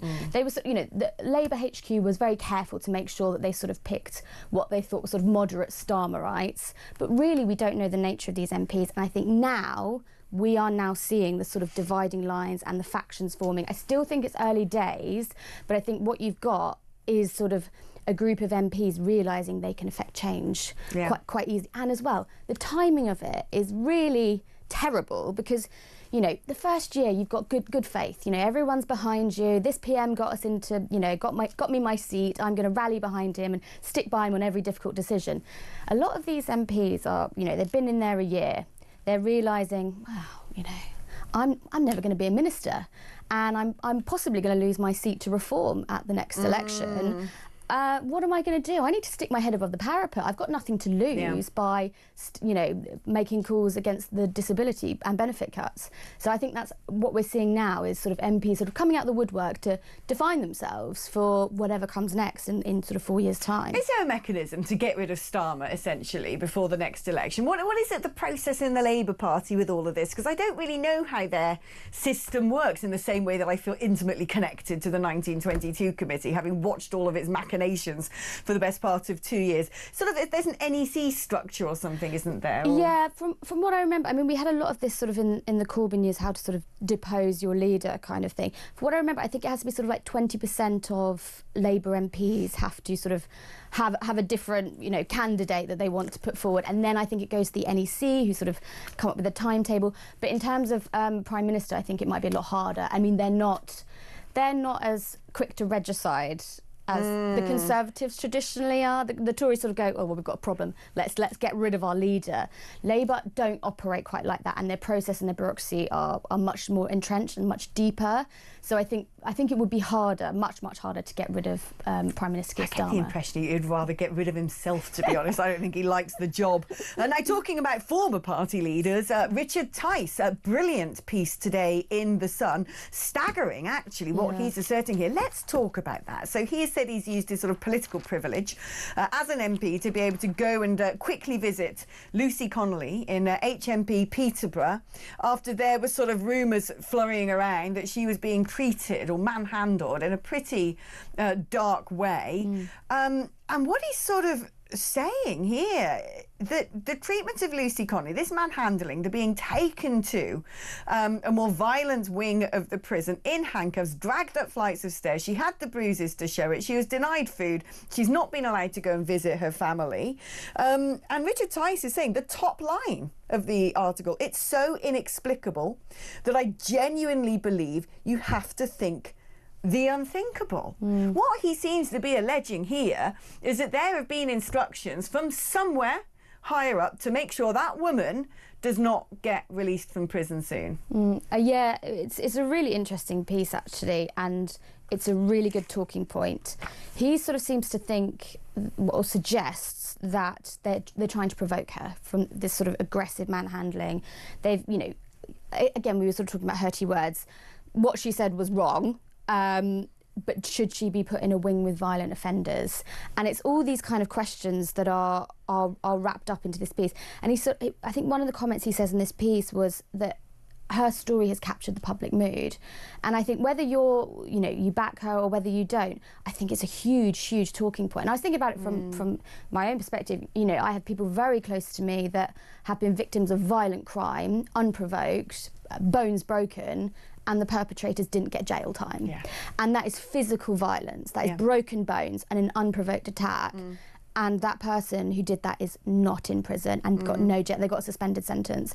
And I'm looking at this and I'm sure plenty of Brits, disagree with what she said and think it was, wrong to do what she did, but should she be in jail when you have got violent people not in jail? But the sort of conspiracy theory, so to speak, or, allegation that an order might have been given from on high to do this is deeply, deeply harrowing. It's troubling. Now, I know Richard Tice very well. He's not a lunatic. He's not a mad person. He doesn't buy into going down crazy wormholes.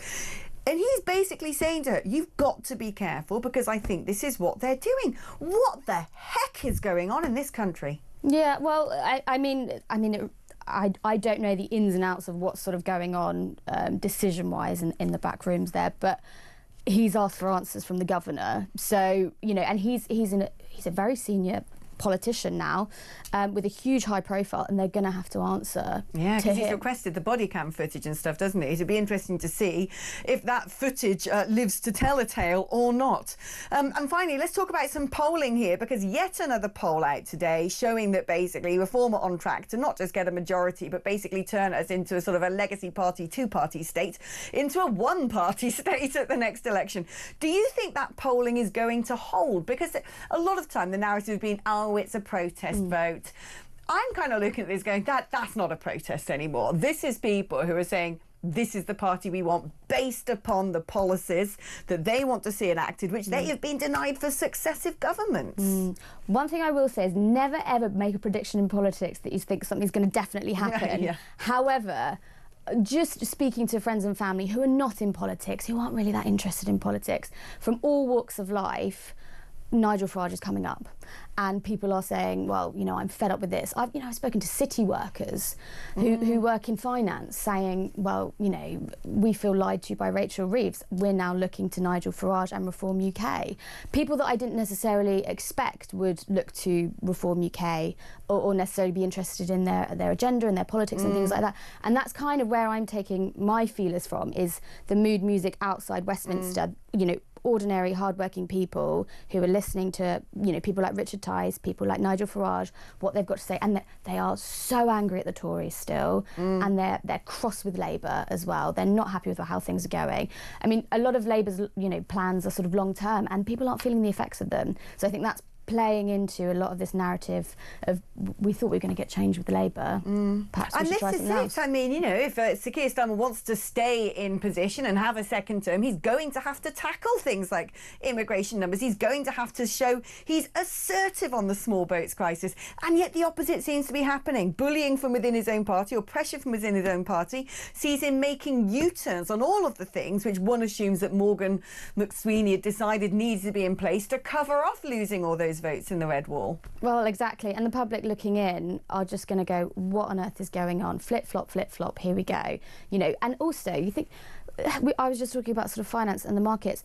you know, are they going to be able to trust the Chancellor at the next election if every big decision on sort of, you know, welfare, winter fuel, we're talking big money, if they U-turn on it, you know, can they trust her? And that's going to be a big question at the next election, I think. Why aren't people going after Rachel Reeves more? I mean, when I say people, I mean journalists, because everyone still bangs on about, oh, Liz Truss crashed the economy. Technically, she did not.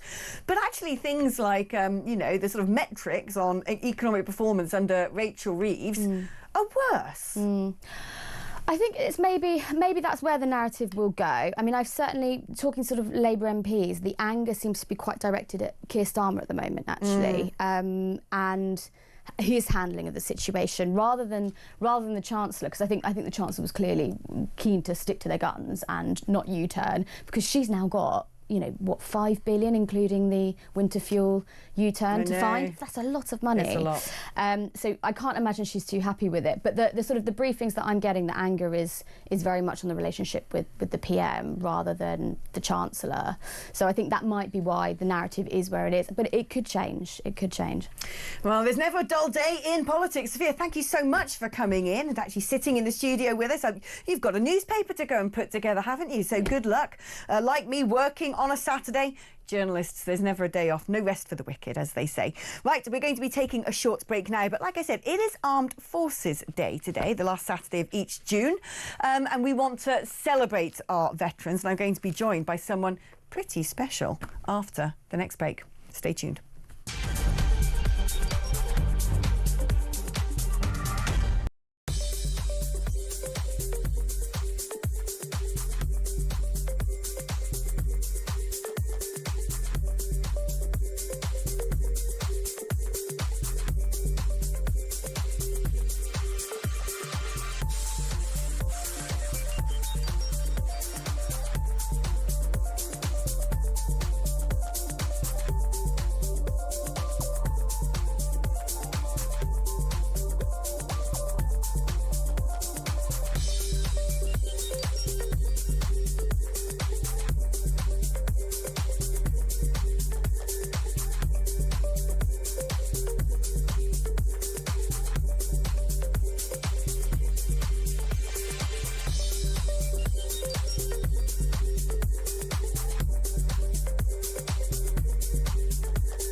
They promised stability. They said the grown-ups are back in charge. I was so happy you just couldn't believe it. Our work is urgent, and we begin it today. I mean, you couldn't really scrape together a worse gang of misfits to run a dog kennel. Broken promises. Billions blown. Botched U-turns. And Britain is burning. One of the most immeasurably eventful. 1 year in power. And Britain in freefall. It's just been a disaster. 1 year of chaos. Friday, 4th of July. 9 p.m.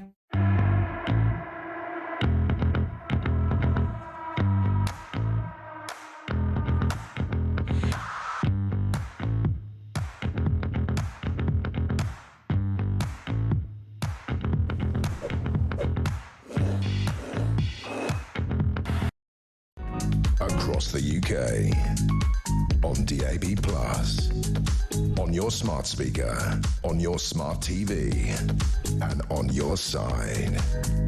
This is Talk. If I do a massive belch in just a minute, it's because I've been trying to shovel a breakfast into my mouth during the advert break. Every single time I do this weekend show with Dean, he gets me a delicious polystyrene tray of Heart Attack. But the problem is, while they sit there in the gallery filling their faces, my mouth's moving like this, isn't it? And I've only just been delivered my breakfast, which means technically, if we've got 3 advert breaks before we end the programme, I've probably got about 6 minutes in which to wolf down 85 pieces of bacon, half an avocado, 2 fried eggs and a sausage. I mean, it's like some sort of eating competition. Feel for me, pray for Alex. Anyway, welcome back to the show. That is what's been going on during the advert break. And as I came back on air, Dean is like, you got egg on your chin, little Little monster that he is, isn't it? Probably got bits of bacon hanging between my teeth. Who cares? We've done 3 hours and 20 minutes. I'm still standing, and it's great to have your company. And listen, if you actually missed the previous parts of the show, because it's a Saturday, so why would you be up at 6 a.m. unless you're a hard-working patriot like I am? You want to go back and watch it, because our first hour especially was just absolutely mental. People have been messaging in saying how brilliant Steve N. Allen was. We had so much fun. I've never laughed so much in the early hours of the morning, unless it's been at a Wetherspoons at an airport, about to take a short-haul flight somewhere lovely. So, no, you can go back and watch that on the Talk app or indeed on YouTube, and you don't have to miss out anything in this delightful day of On Demand. Now, talking about delightful days, today is also Armed Forces Day, which always takes place on the last Saturday of each June. And I personally think it is extremely important to celebrate our armed forces. In fact, I think it's slightly remiss there. Whereas in America, when they meet a veteran, they always greet someone who served in the forces or is serving in the forces with "thank you for your service." Yet in this country, you've got a government who seem to want to take former members of the SAS to court for what happened in Northern Ireland and them trying to essentially defeat IRA terrorists. Veterans end up homeless. It's disgraceful what we do in this country. Here to talk about that and much more is someone extremely special indeed. To me special, because I'm a bit of a military aircraft nut. I've been going to Fairford Air Show ever since I was born, and I'm sure he's done many Fairfords himself, because he's the Royal Air Force Aerobatic Team, Red Arrows. Adam Collins, welcome to the show. Oh, you've got your kit on as well. You have no idea how exciting that is for me. And it's coming up to the busy part of the calendar for you as well. You've got Silverstone coming, you've got Fairford, you've got Farnborough. I'm lucky to have you on a Saturday morning. Adam, welcome aboard. Now, thank you. Good morning. Armed Forces Day. Why is this such an important day? It's really important for the whole nation, as you said, to get behind our current serving full-time reservists, cadets, everyone who's involved in the military, and then also the 2 million veterans that we have in the UK, be it all the way back to World War II or those who have recently left the service. So it's a really important week, culminating in Armed Forces Day today, for the public to get behind the armed forces and to celebrate everything that we do all over the world. We've currently got over 8,000 people deployed to about 40 different countries. So we're really busy all through the year, and it's a great opportunity to celebrate that. I mean, what are members of the armed forces themselves doing today? Are there sort of get-togethers and celebrations within the Army, the RAF and the Navy? Actually, lots of us are working. Like you, I'm just about to head off to Cleethorpes for the display at lunchtime. So lots of us will be working, helping to put on stands, shows, be it ground, air, on the water, all kinds of things to let the public know more about what the military does in all three services. But then hopefully some of us have got some time to enjoy that with the families as well, or spend an awful time away with the military. So spending time at home with families and being able to celebrate that today and just have a nice day out is really important as well. Yeah, I mean, I think that is an important point you made there, because what people don't understand, when they have family members, be it men or women, who go and serve, particularly abroad, who go on tour and come back, readjusting to family life is so difficult, and the strain it puts on the families who are left behind, on the mothers or the fathers and their children who might not see family members for long periods of time. And I think it's something we don't really talk about enough in the United Kingdom. Yeah, absolutely. And actually being the service person that's going away for, be it 6 months, 4 months or a year or longer, actually once you're in the rhythm of your deployment, you're doing your job, you're working pretty much 7 days a week and you're into that routine, it's actually more often than not much harder for those left back at home, because they're got the time, they've got weekends where you're not there, time where you'd normally be spending it with the family. And the time does go much quicker when you're on the operations compared with those that are left behind. So it's a really valid point. Now, I want to talk about the Red Arrows because, like I said in my intro, I've been going to Fairford Air Show since I was in a buggy. My grandma used to work for Gloucester, the aircraft factory, and sewed wings onto aeroplanes back then as part of the war effort. And I would always talk about the first jet engine being put into, it was the sort of a prototype aircraft at the Gloucester factory, and it was hugely passionate about military aircraft. So I've been dragged into that for a long time now. And of course, the Red Arrows, you are a national treasure. You are so sort of evocative and symbolic of everything that this country is brilliant at. They might have other display teams from other countries at Fairford, but I do think that our Red Arrows are the best. Tell me about what it's like to be part of that team. That's incredible. It's a real privilege to be part of the team. So we're 150 strong. So much like other military units, the element that the public sees for the displays, those 9 aircraft looping and rolling, is a very small part of the team. So we're 150 full-time reserve, civil servant, civilian contractors. And our job is to go out there, represent the Royal Air Force in the UK to really promote the Ministry of Defence, to promote the armed forces as we are today. But then we have a bigger role as well when we go overseas. We're representing the UK overseas, painting our red, white and blue, painting the Union flag in the sky, and hopefully inspiring people to follow their dreams, be that young children that we'll meet today at Armed Forces Day, all the way through to people who are starting out in their careers, and even those who've retired as well. Hopefully looking up and seeing us display will inspire them as well. But a real privilege to do that. We're all current serving military people, the pilots, with operational backgrounds. And the Red Arrows is just a very different role that we undertake for a few years before then going back to more conventional jobs. Right, that's the thing. It is a sort of sabbatical, isn't it? It's not a permanent position. You don't go into the Air Force and go, that's it, I'm a Red Arrow and that's what I'm going to do for my whole career. It is an honour and a privilege, and I'd imagine quite a competitive market to get to be one of the squad. It is. I wouldn't call it a sabbatical. I think we probably spend as much time away as we do on the front line. It's a very demanding job, and there's a lot of pressure. If you imagine the number of people that are waiting to see us display each time, and we have to make very sensible and calculated decisions based on safety and other factors that mean that we're constantly evaluating, prioritising that safety, the welfare of our people, but then understanding that we're doing a really important role, that people are waiting to see us. So most people after 3 years on the team, they're ready for a change, they're ready for a different role. But as with anything, a change is as good as a rest. So moving between different roles each year in the armed forces, for me, is one of the attractions of serving.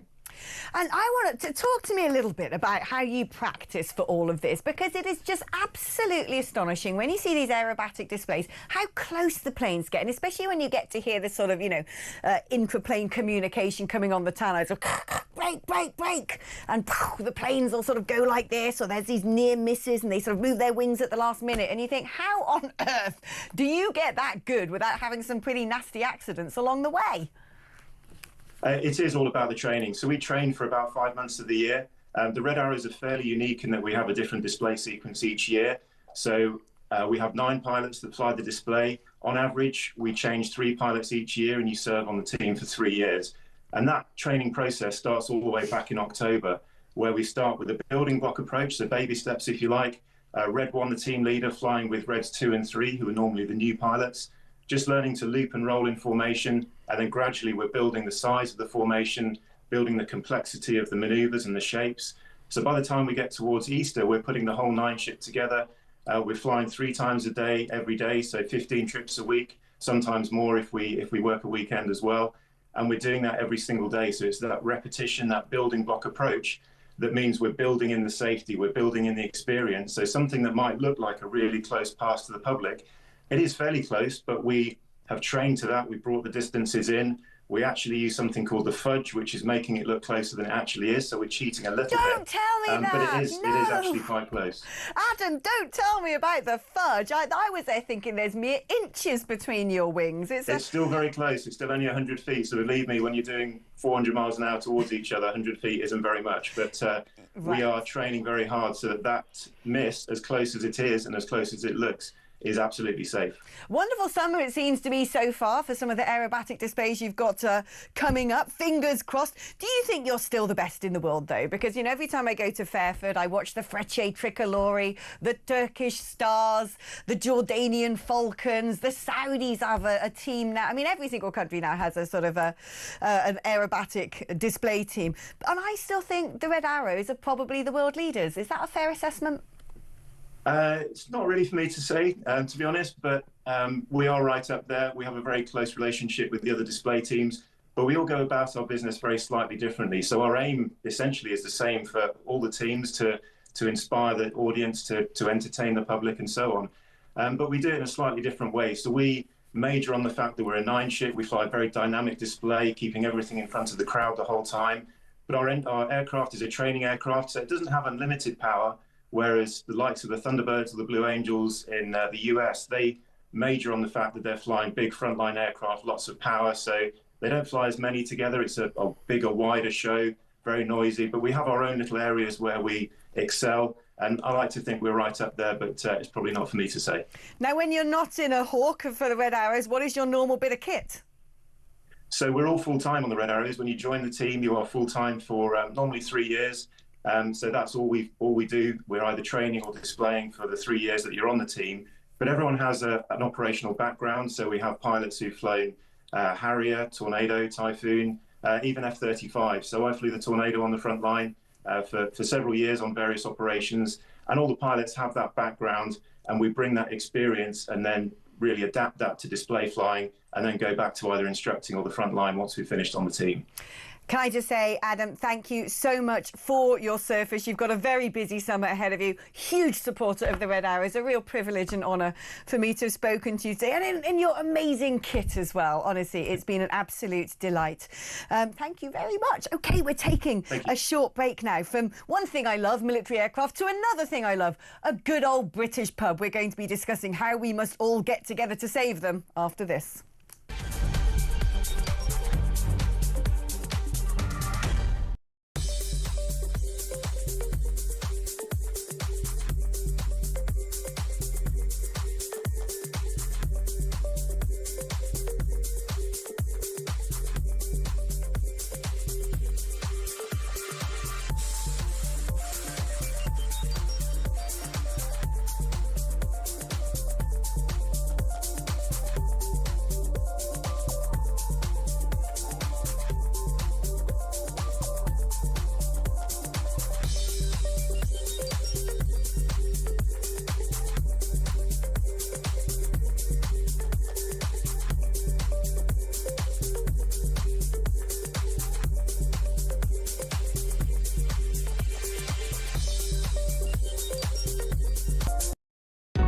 Across the UK, on DAB+, on your smart speaker, on your smart TV, and on your side. This is Talk.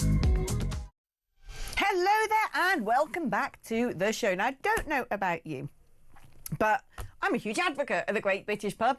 In fact, once I've finished here, I'm going to go find one that's open disgustingly early and take my team out for, well, a drink, because for us, we've been up since 4 a.m, so this is basically our evening. We've got to get rock and roll now because we've all got to go to bed by about 6 p.m. to wake up and do the same tomorrow.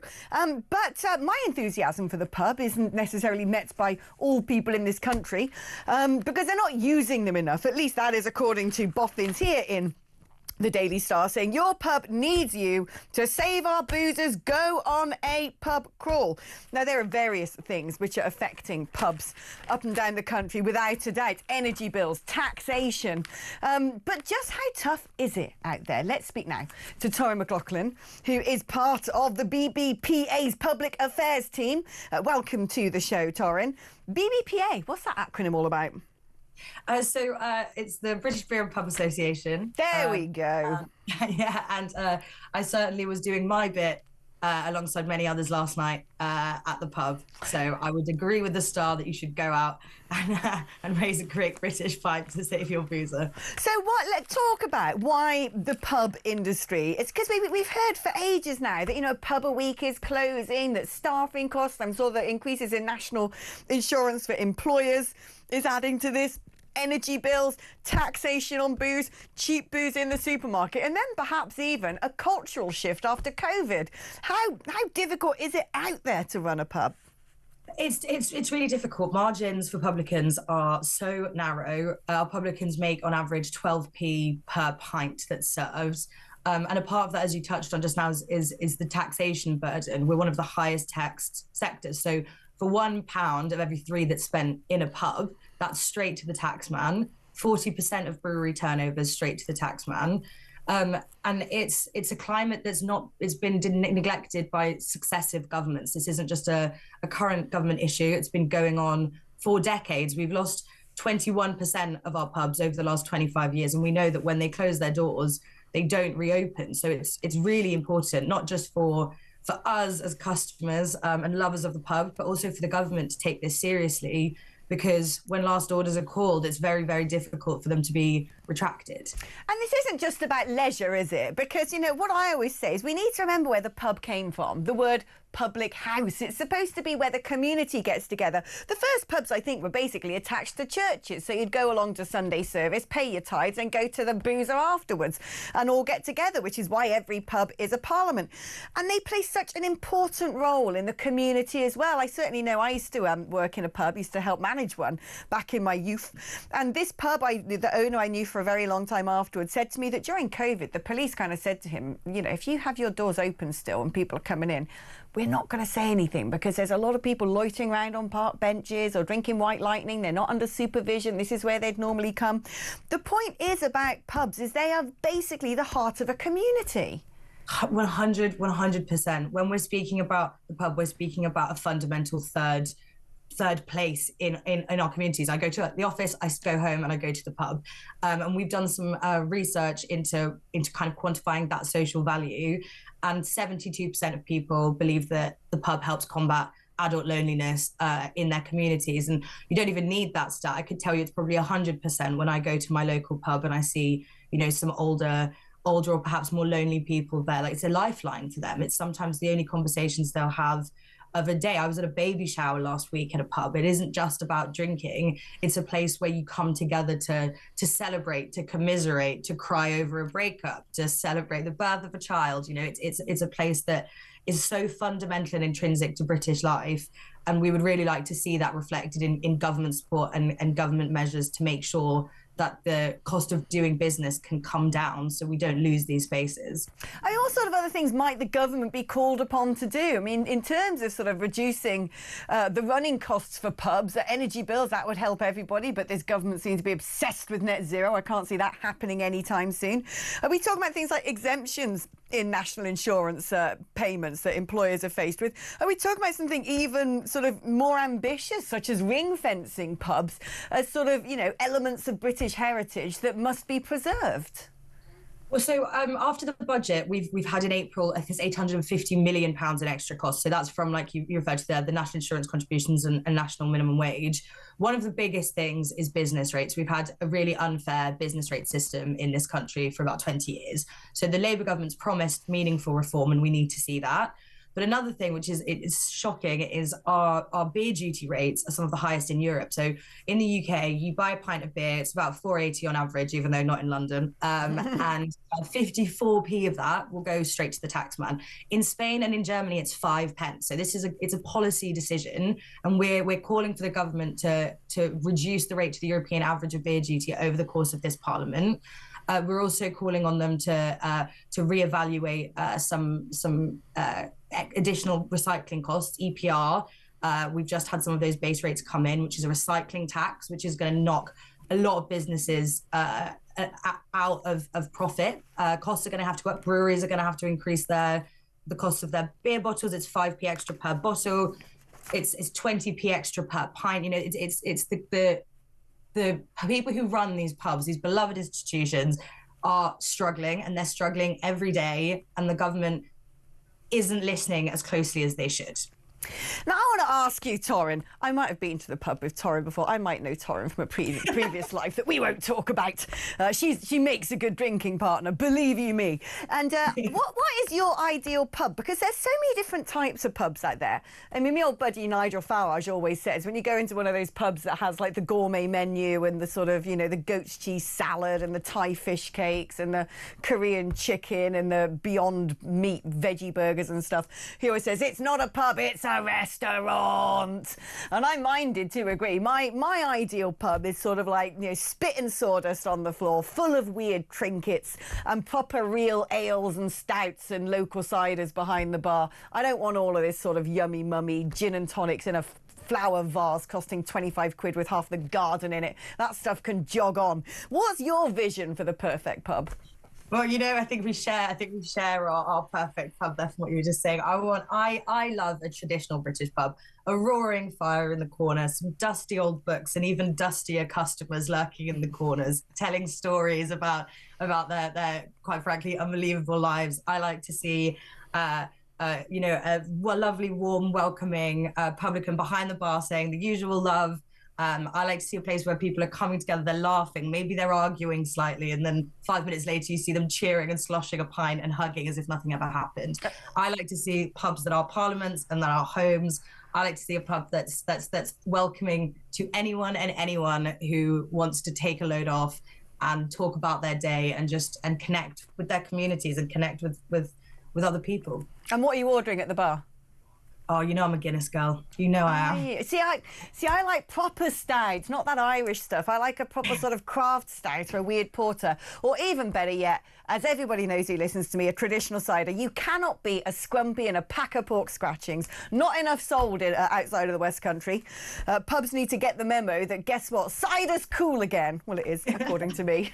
Torrin, it's been so good catching up with you. Keep banging the drum for saving our pubs. I'm fully behind you, as I'm sure is every single listener of this station. And I hope that's inspired you to go and do what is being commanded of you. Do your duty to this nation. Go out on a pub crawl today. You're doing it for the best of Britain. OK, we're going to be taking a short break now. And to wrap up the show, we're going to have the gorgeous, wonderful, always beautifully turned out and full of energy, Steve Denyer, Virgin Radio presenter, to inform me of what the cool kids are up to this weekend. That's after this.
They promised stability. They said the grown-ups are back in charge.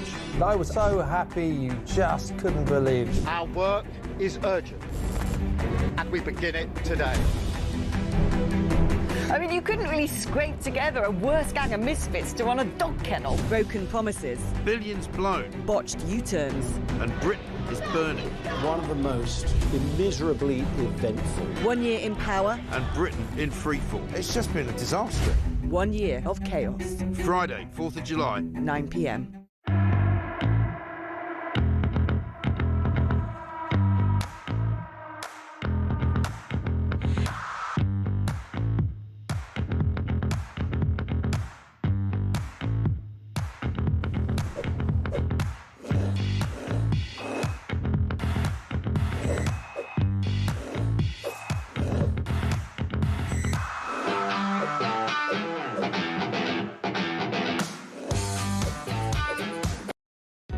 Across the UK, on DAB+, on your smart speaker, on your smart TV, and on your side.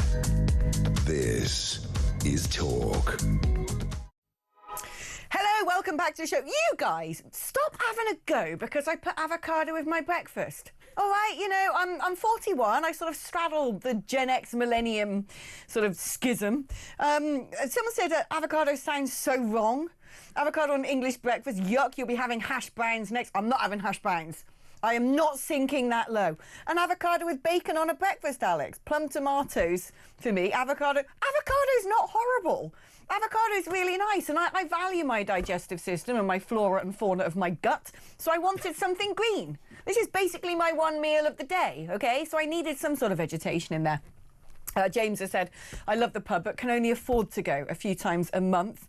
A few years back, I'd have been there a few times a week. I miss the pub. This is really sad, isn't it? And someone else saying the reason governments aren't bothered about pubs going out of business is because it's a place where people congregate and speak to each other about all sorts of things, including politics, and that's what the government don't want. Well, you might be onto something there. Steve, you're a pub guy without a doubt. I do like the occasional pub, yeah. And by the way, can I just say, it was such a beautiful sight watching you eat that breakfast within 2 minutes during that break. I know, it's like inhaling. I feel like, I'm not I'm talking. Steve came in and said, hi, Al, and I was like, shh. It's like an eating competition. I mean, I don't even know why I'm trying to force it back, because in 12 minutes' time I can just eat it at my leisure. It's stone cold already. My eggs coagulated. You know. You made it look beautiful. But basically what I need to happen next time is when the full English is delivered, have it blitzed into a blender, like a big score, like some sort of weird baby carton. Oh, can you even imagine what that would be like? What a horror story. Talking about horror story, let's segue to Glastonbury. Ta-da. Have you ever been? I've never been to Glastonbury. I've been to the ones that Virgin Radio kind of like collaborate. The Isle of Wight Festival, we're doing Latitude, of course, Chris Evans' Car Fest. Glastonbury, I did Coachella, which is in Los Angeles. Oh, right, and my friend said this is a lot like Glastonbury, but, you know, nicer weather and stuff. Yeah. But it's a mission. You know, it's a huge site. I mean, it's a mini city. There's 210,000 people there. At Glastonbury? At Glastonbury. What, on one day at one time? Over the whole weekend. Do you have to get tickets the whole weekend, though? You don't just do one day, do you? Or do You have to buy the ticket. Right. And, you know, literally, they went, I think it was under 30 minutes this year. It's very complicated. You know, you have to get a ballot and then you apply. A bit like you know, we spoke about the Oasis ticket. So if you manage to go, you've done really well to get there. But, you know, you have to walk miles and miles and miles. And it's one of those festivals where you need to almost have a diary of who you want to see and where you need to be to go and see the next artist, because there's so much going on. And quite often there's bands, really good bands on at the same time, but it's impossible to be everywhere. Who we got there? Because it's right now. Who's there at the festival? So far, last night I got in, I watched Alanis Morissette, which I loved. I mean, that album. Was she good? Because I was already in bed. I thought she sounded fantastic. What I loved, her first song was Ironic, which we all know, and she came on and she sung the first word and was like, the audience was singing back to us, so she was just handed it back to the audience. And when you're that legendary, and they, you know, in that set at 6:15, they want someone who everyone knows songs they can sing along to. She actually genuinely looked like she was having a really great time. I couldn't believe it's her first Glastonbury performance. You know, and you know, like tonight, Gary Newman, the legendary 80s star, 45 years it's taken for him to rock up to Glastonbury, and he'll probably talk about that a bit later on in the set. It is becoming increasing. I don't know if it's always been this way, but it is increasing, it seems to me, sort of as much about bands of old as it is about the bands of now. I don't even know who is a band of now, quite frankly. So something strange has happened in the modern era where we don't have Top of the Pops, we're not all listening to the same top 10, and so identifying it's what kind is of who you follow on social media, isn't it? You know, and there's a lot more different avenues now to discover. You know, we used to have Top of the Pops, didn't we? Or you'd have the chart show. Did you watch that when they put the old Top of the Pops on BBC Two? I love it. I love that. Especially if it was the 90s. Yeah, I've actually got them on series record. Those shows when you get the news stories and the music that was around at the time, you're like, I remember that. Now they just have like whole episodes of former Top of the Pops on there, which is just brilliant. I love it. It's absolutely fantastic. Now, talking about a blast from the past, Rod Stewart. Yes. Is he going to get booed? We've been talking about it a lot during this programme. The fact that he's turned around and said, I'm going to vote Farage, basically, or we should give him a go. I'm like, mate, you're about to blimmin' be on stage at Glastonbury on the Sunday and you're banging on about voting reform. Have you lost your mind? Well, it's interesting what's going to happen tomorrow, because they reckon that people of all ages will be at the Rod Stewart set at the Pyramid stage tomorrow, but particularly the older crowd. So who knows? I mean, you know, we are a real mix and match of political beliefs at the moment. So maybe that they reckon the crowd for Olivia Rodrigo afterwards will be very different from the Rod Stewart crowd. But you know, he's a people pleaser, and I've seen him live. He will go on and do the most kind of high octane set. He's got so many hits. He's almost got too many hits to fit into the 90 minutes. The moment they reckon Mick Hucknall will join him. You know, there's other kind of surprise guests, but he's really going to put in a set tomorrow night to say, you know what, I've been around the longest, I'm still knocking it out of the park, and look at me, I can do this. And it's like a big party, a Rod Stewart concert. So I think he will really work tomorrow. Well, I think hope they genius. don't. He had the hope they flu up don't until boo last him. week as well. Oh yeah, he said he was really sick with that, didn't he? Last Sunday he was all set to cancel it. I tell you, I had that flu when I came back from America in January, and I swear to God I've still got it now. Yeah, me too. That thing never left. It was it evil. went and it came back, but when it comes back with a vengeance. I lost my voice the other week trying to do the show, you know, holding signs up. Did you? Well, almost. A radio show without being able to speak. It was like mime. That works.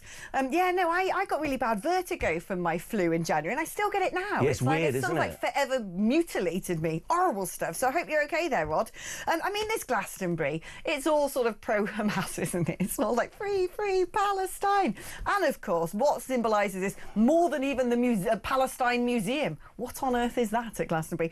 But what exemplifies this better than anything, I think, is the fact that Kneecap are going to be performing and the BBC are going to be broadcasting this. This was a group who actually called for people to kill their MPs and said, up Hamas, up Hezbollah.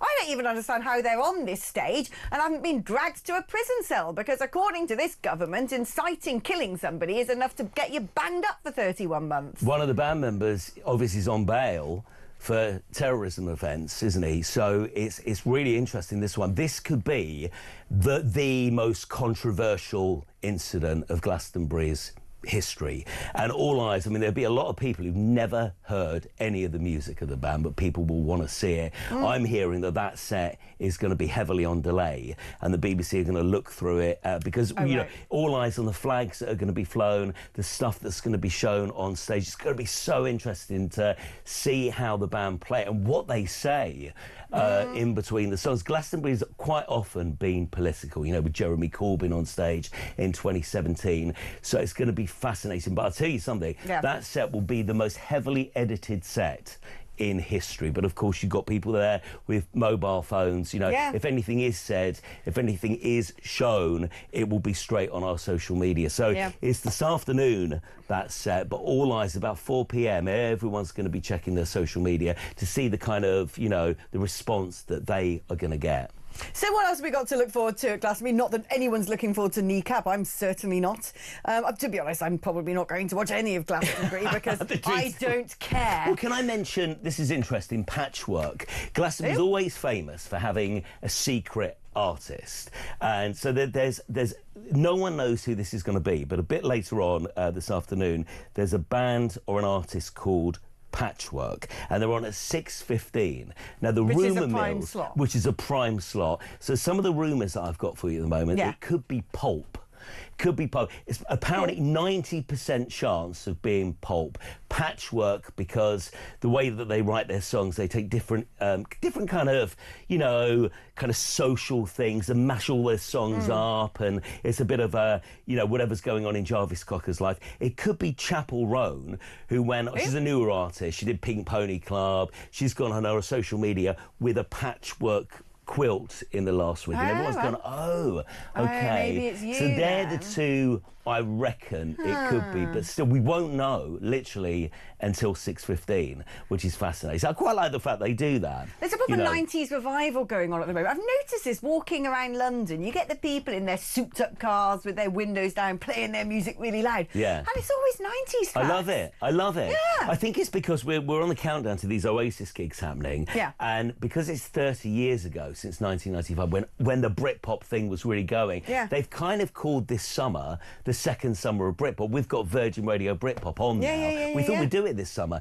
and we're having Oasis after parties after the gigs. It just feels like a really good thing to do. It is. I think also it's because, you know, we've reached that age now, haven't we, Steve, that we're the ones with a disposable income. So we're the ones who can afford those Glastonbury tickets. So you better please us. You better give us our content. You better give us our music. And let's be fair, the 90s was the peak of civilization. That's well, I really want to say so. I was in my 20s in the 90s. And I feel so lucky that I was there and I could enjoy it. I was alert and I was present, you know, listening to Chris Evans on breakfast, being a bad boy, playing all those great Britpop songs. It was a great time. It was a really great era for women as well, because it was all the sort of either sort of girl power or the Ladette period. You know, it wasn't sort of Kardashians, you got to have massive lips and be an OnlyFans model. It was sort of like, yeah, drink a pint, wear a vest, you're just as good as the men. Eat your breakfast in 60 seconds, no one banged on about racism. We just all got along with each other. Oh, those were the days. Do you remember the 90s, Cardwell? I do remember the 90s. I was there. Very much so. Yeah, although I can honestly say that going to Glastonbury is my worst nightmare. Yeah, no, me too. Have you ever been to a music festival? No.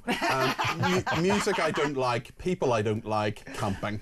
See, I love camping. It's the people. You love camping? I love camping. No. Hotel, shower. No, camping's Loads of mini amazing. spiders in those tents as well. Like you wake up and you think they've been breeding overnight. You need to go camping with me. 2 words, chemical toilet.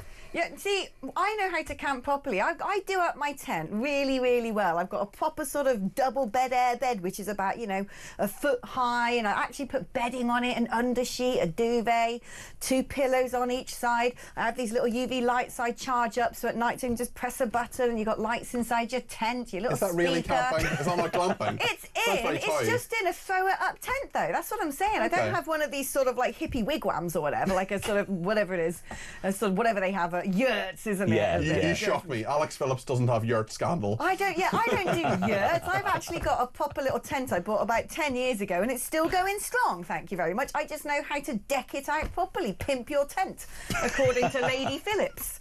Your tent. Yeah. It's a new MTV show, I love it. Maybe I'd watch that.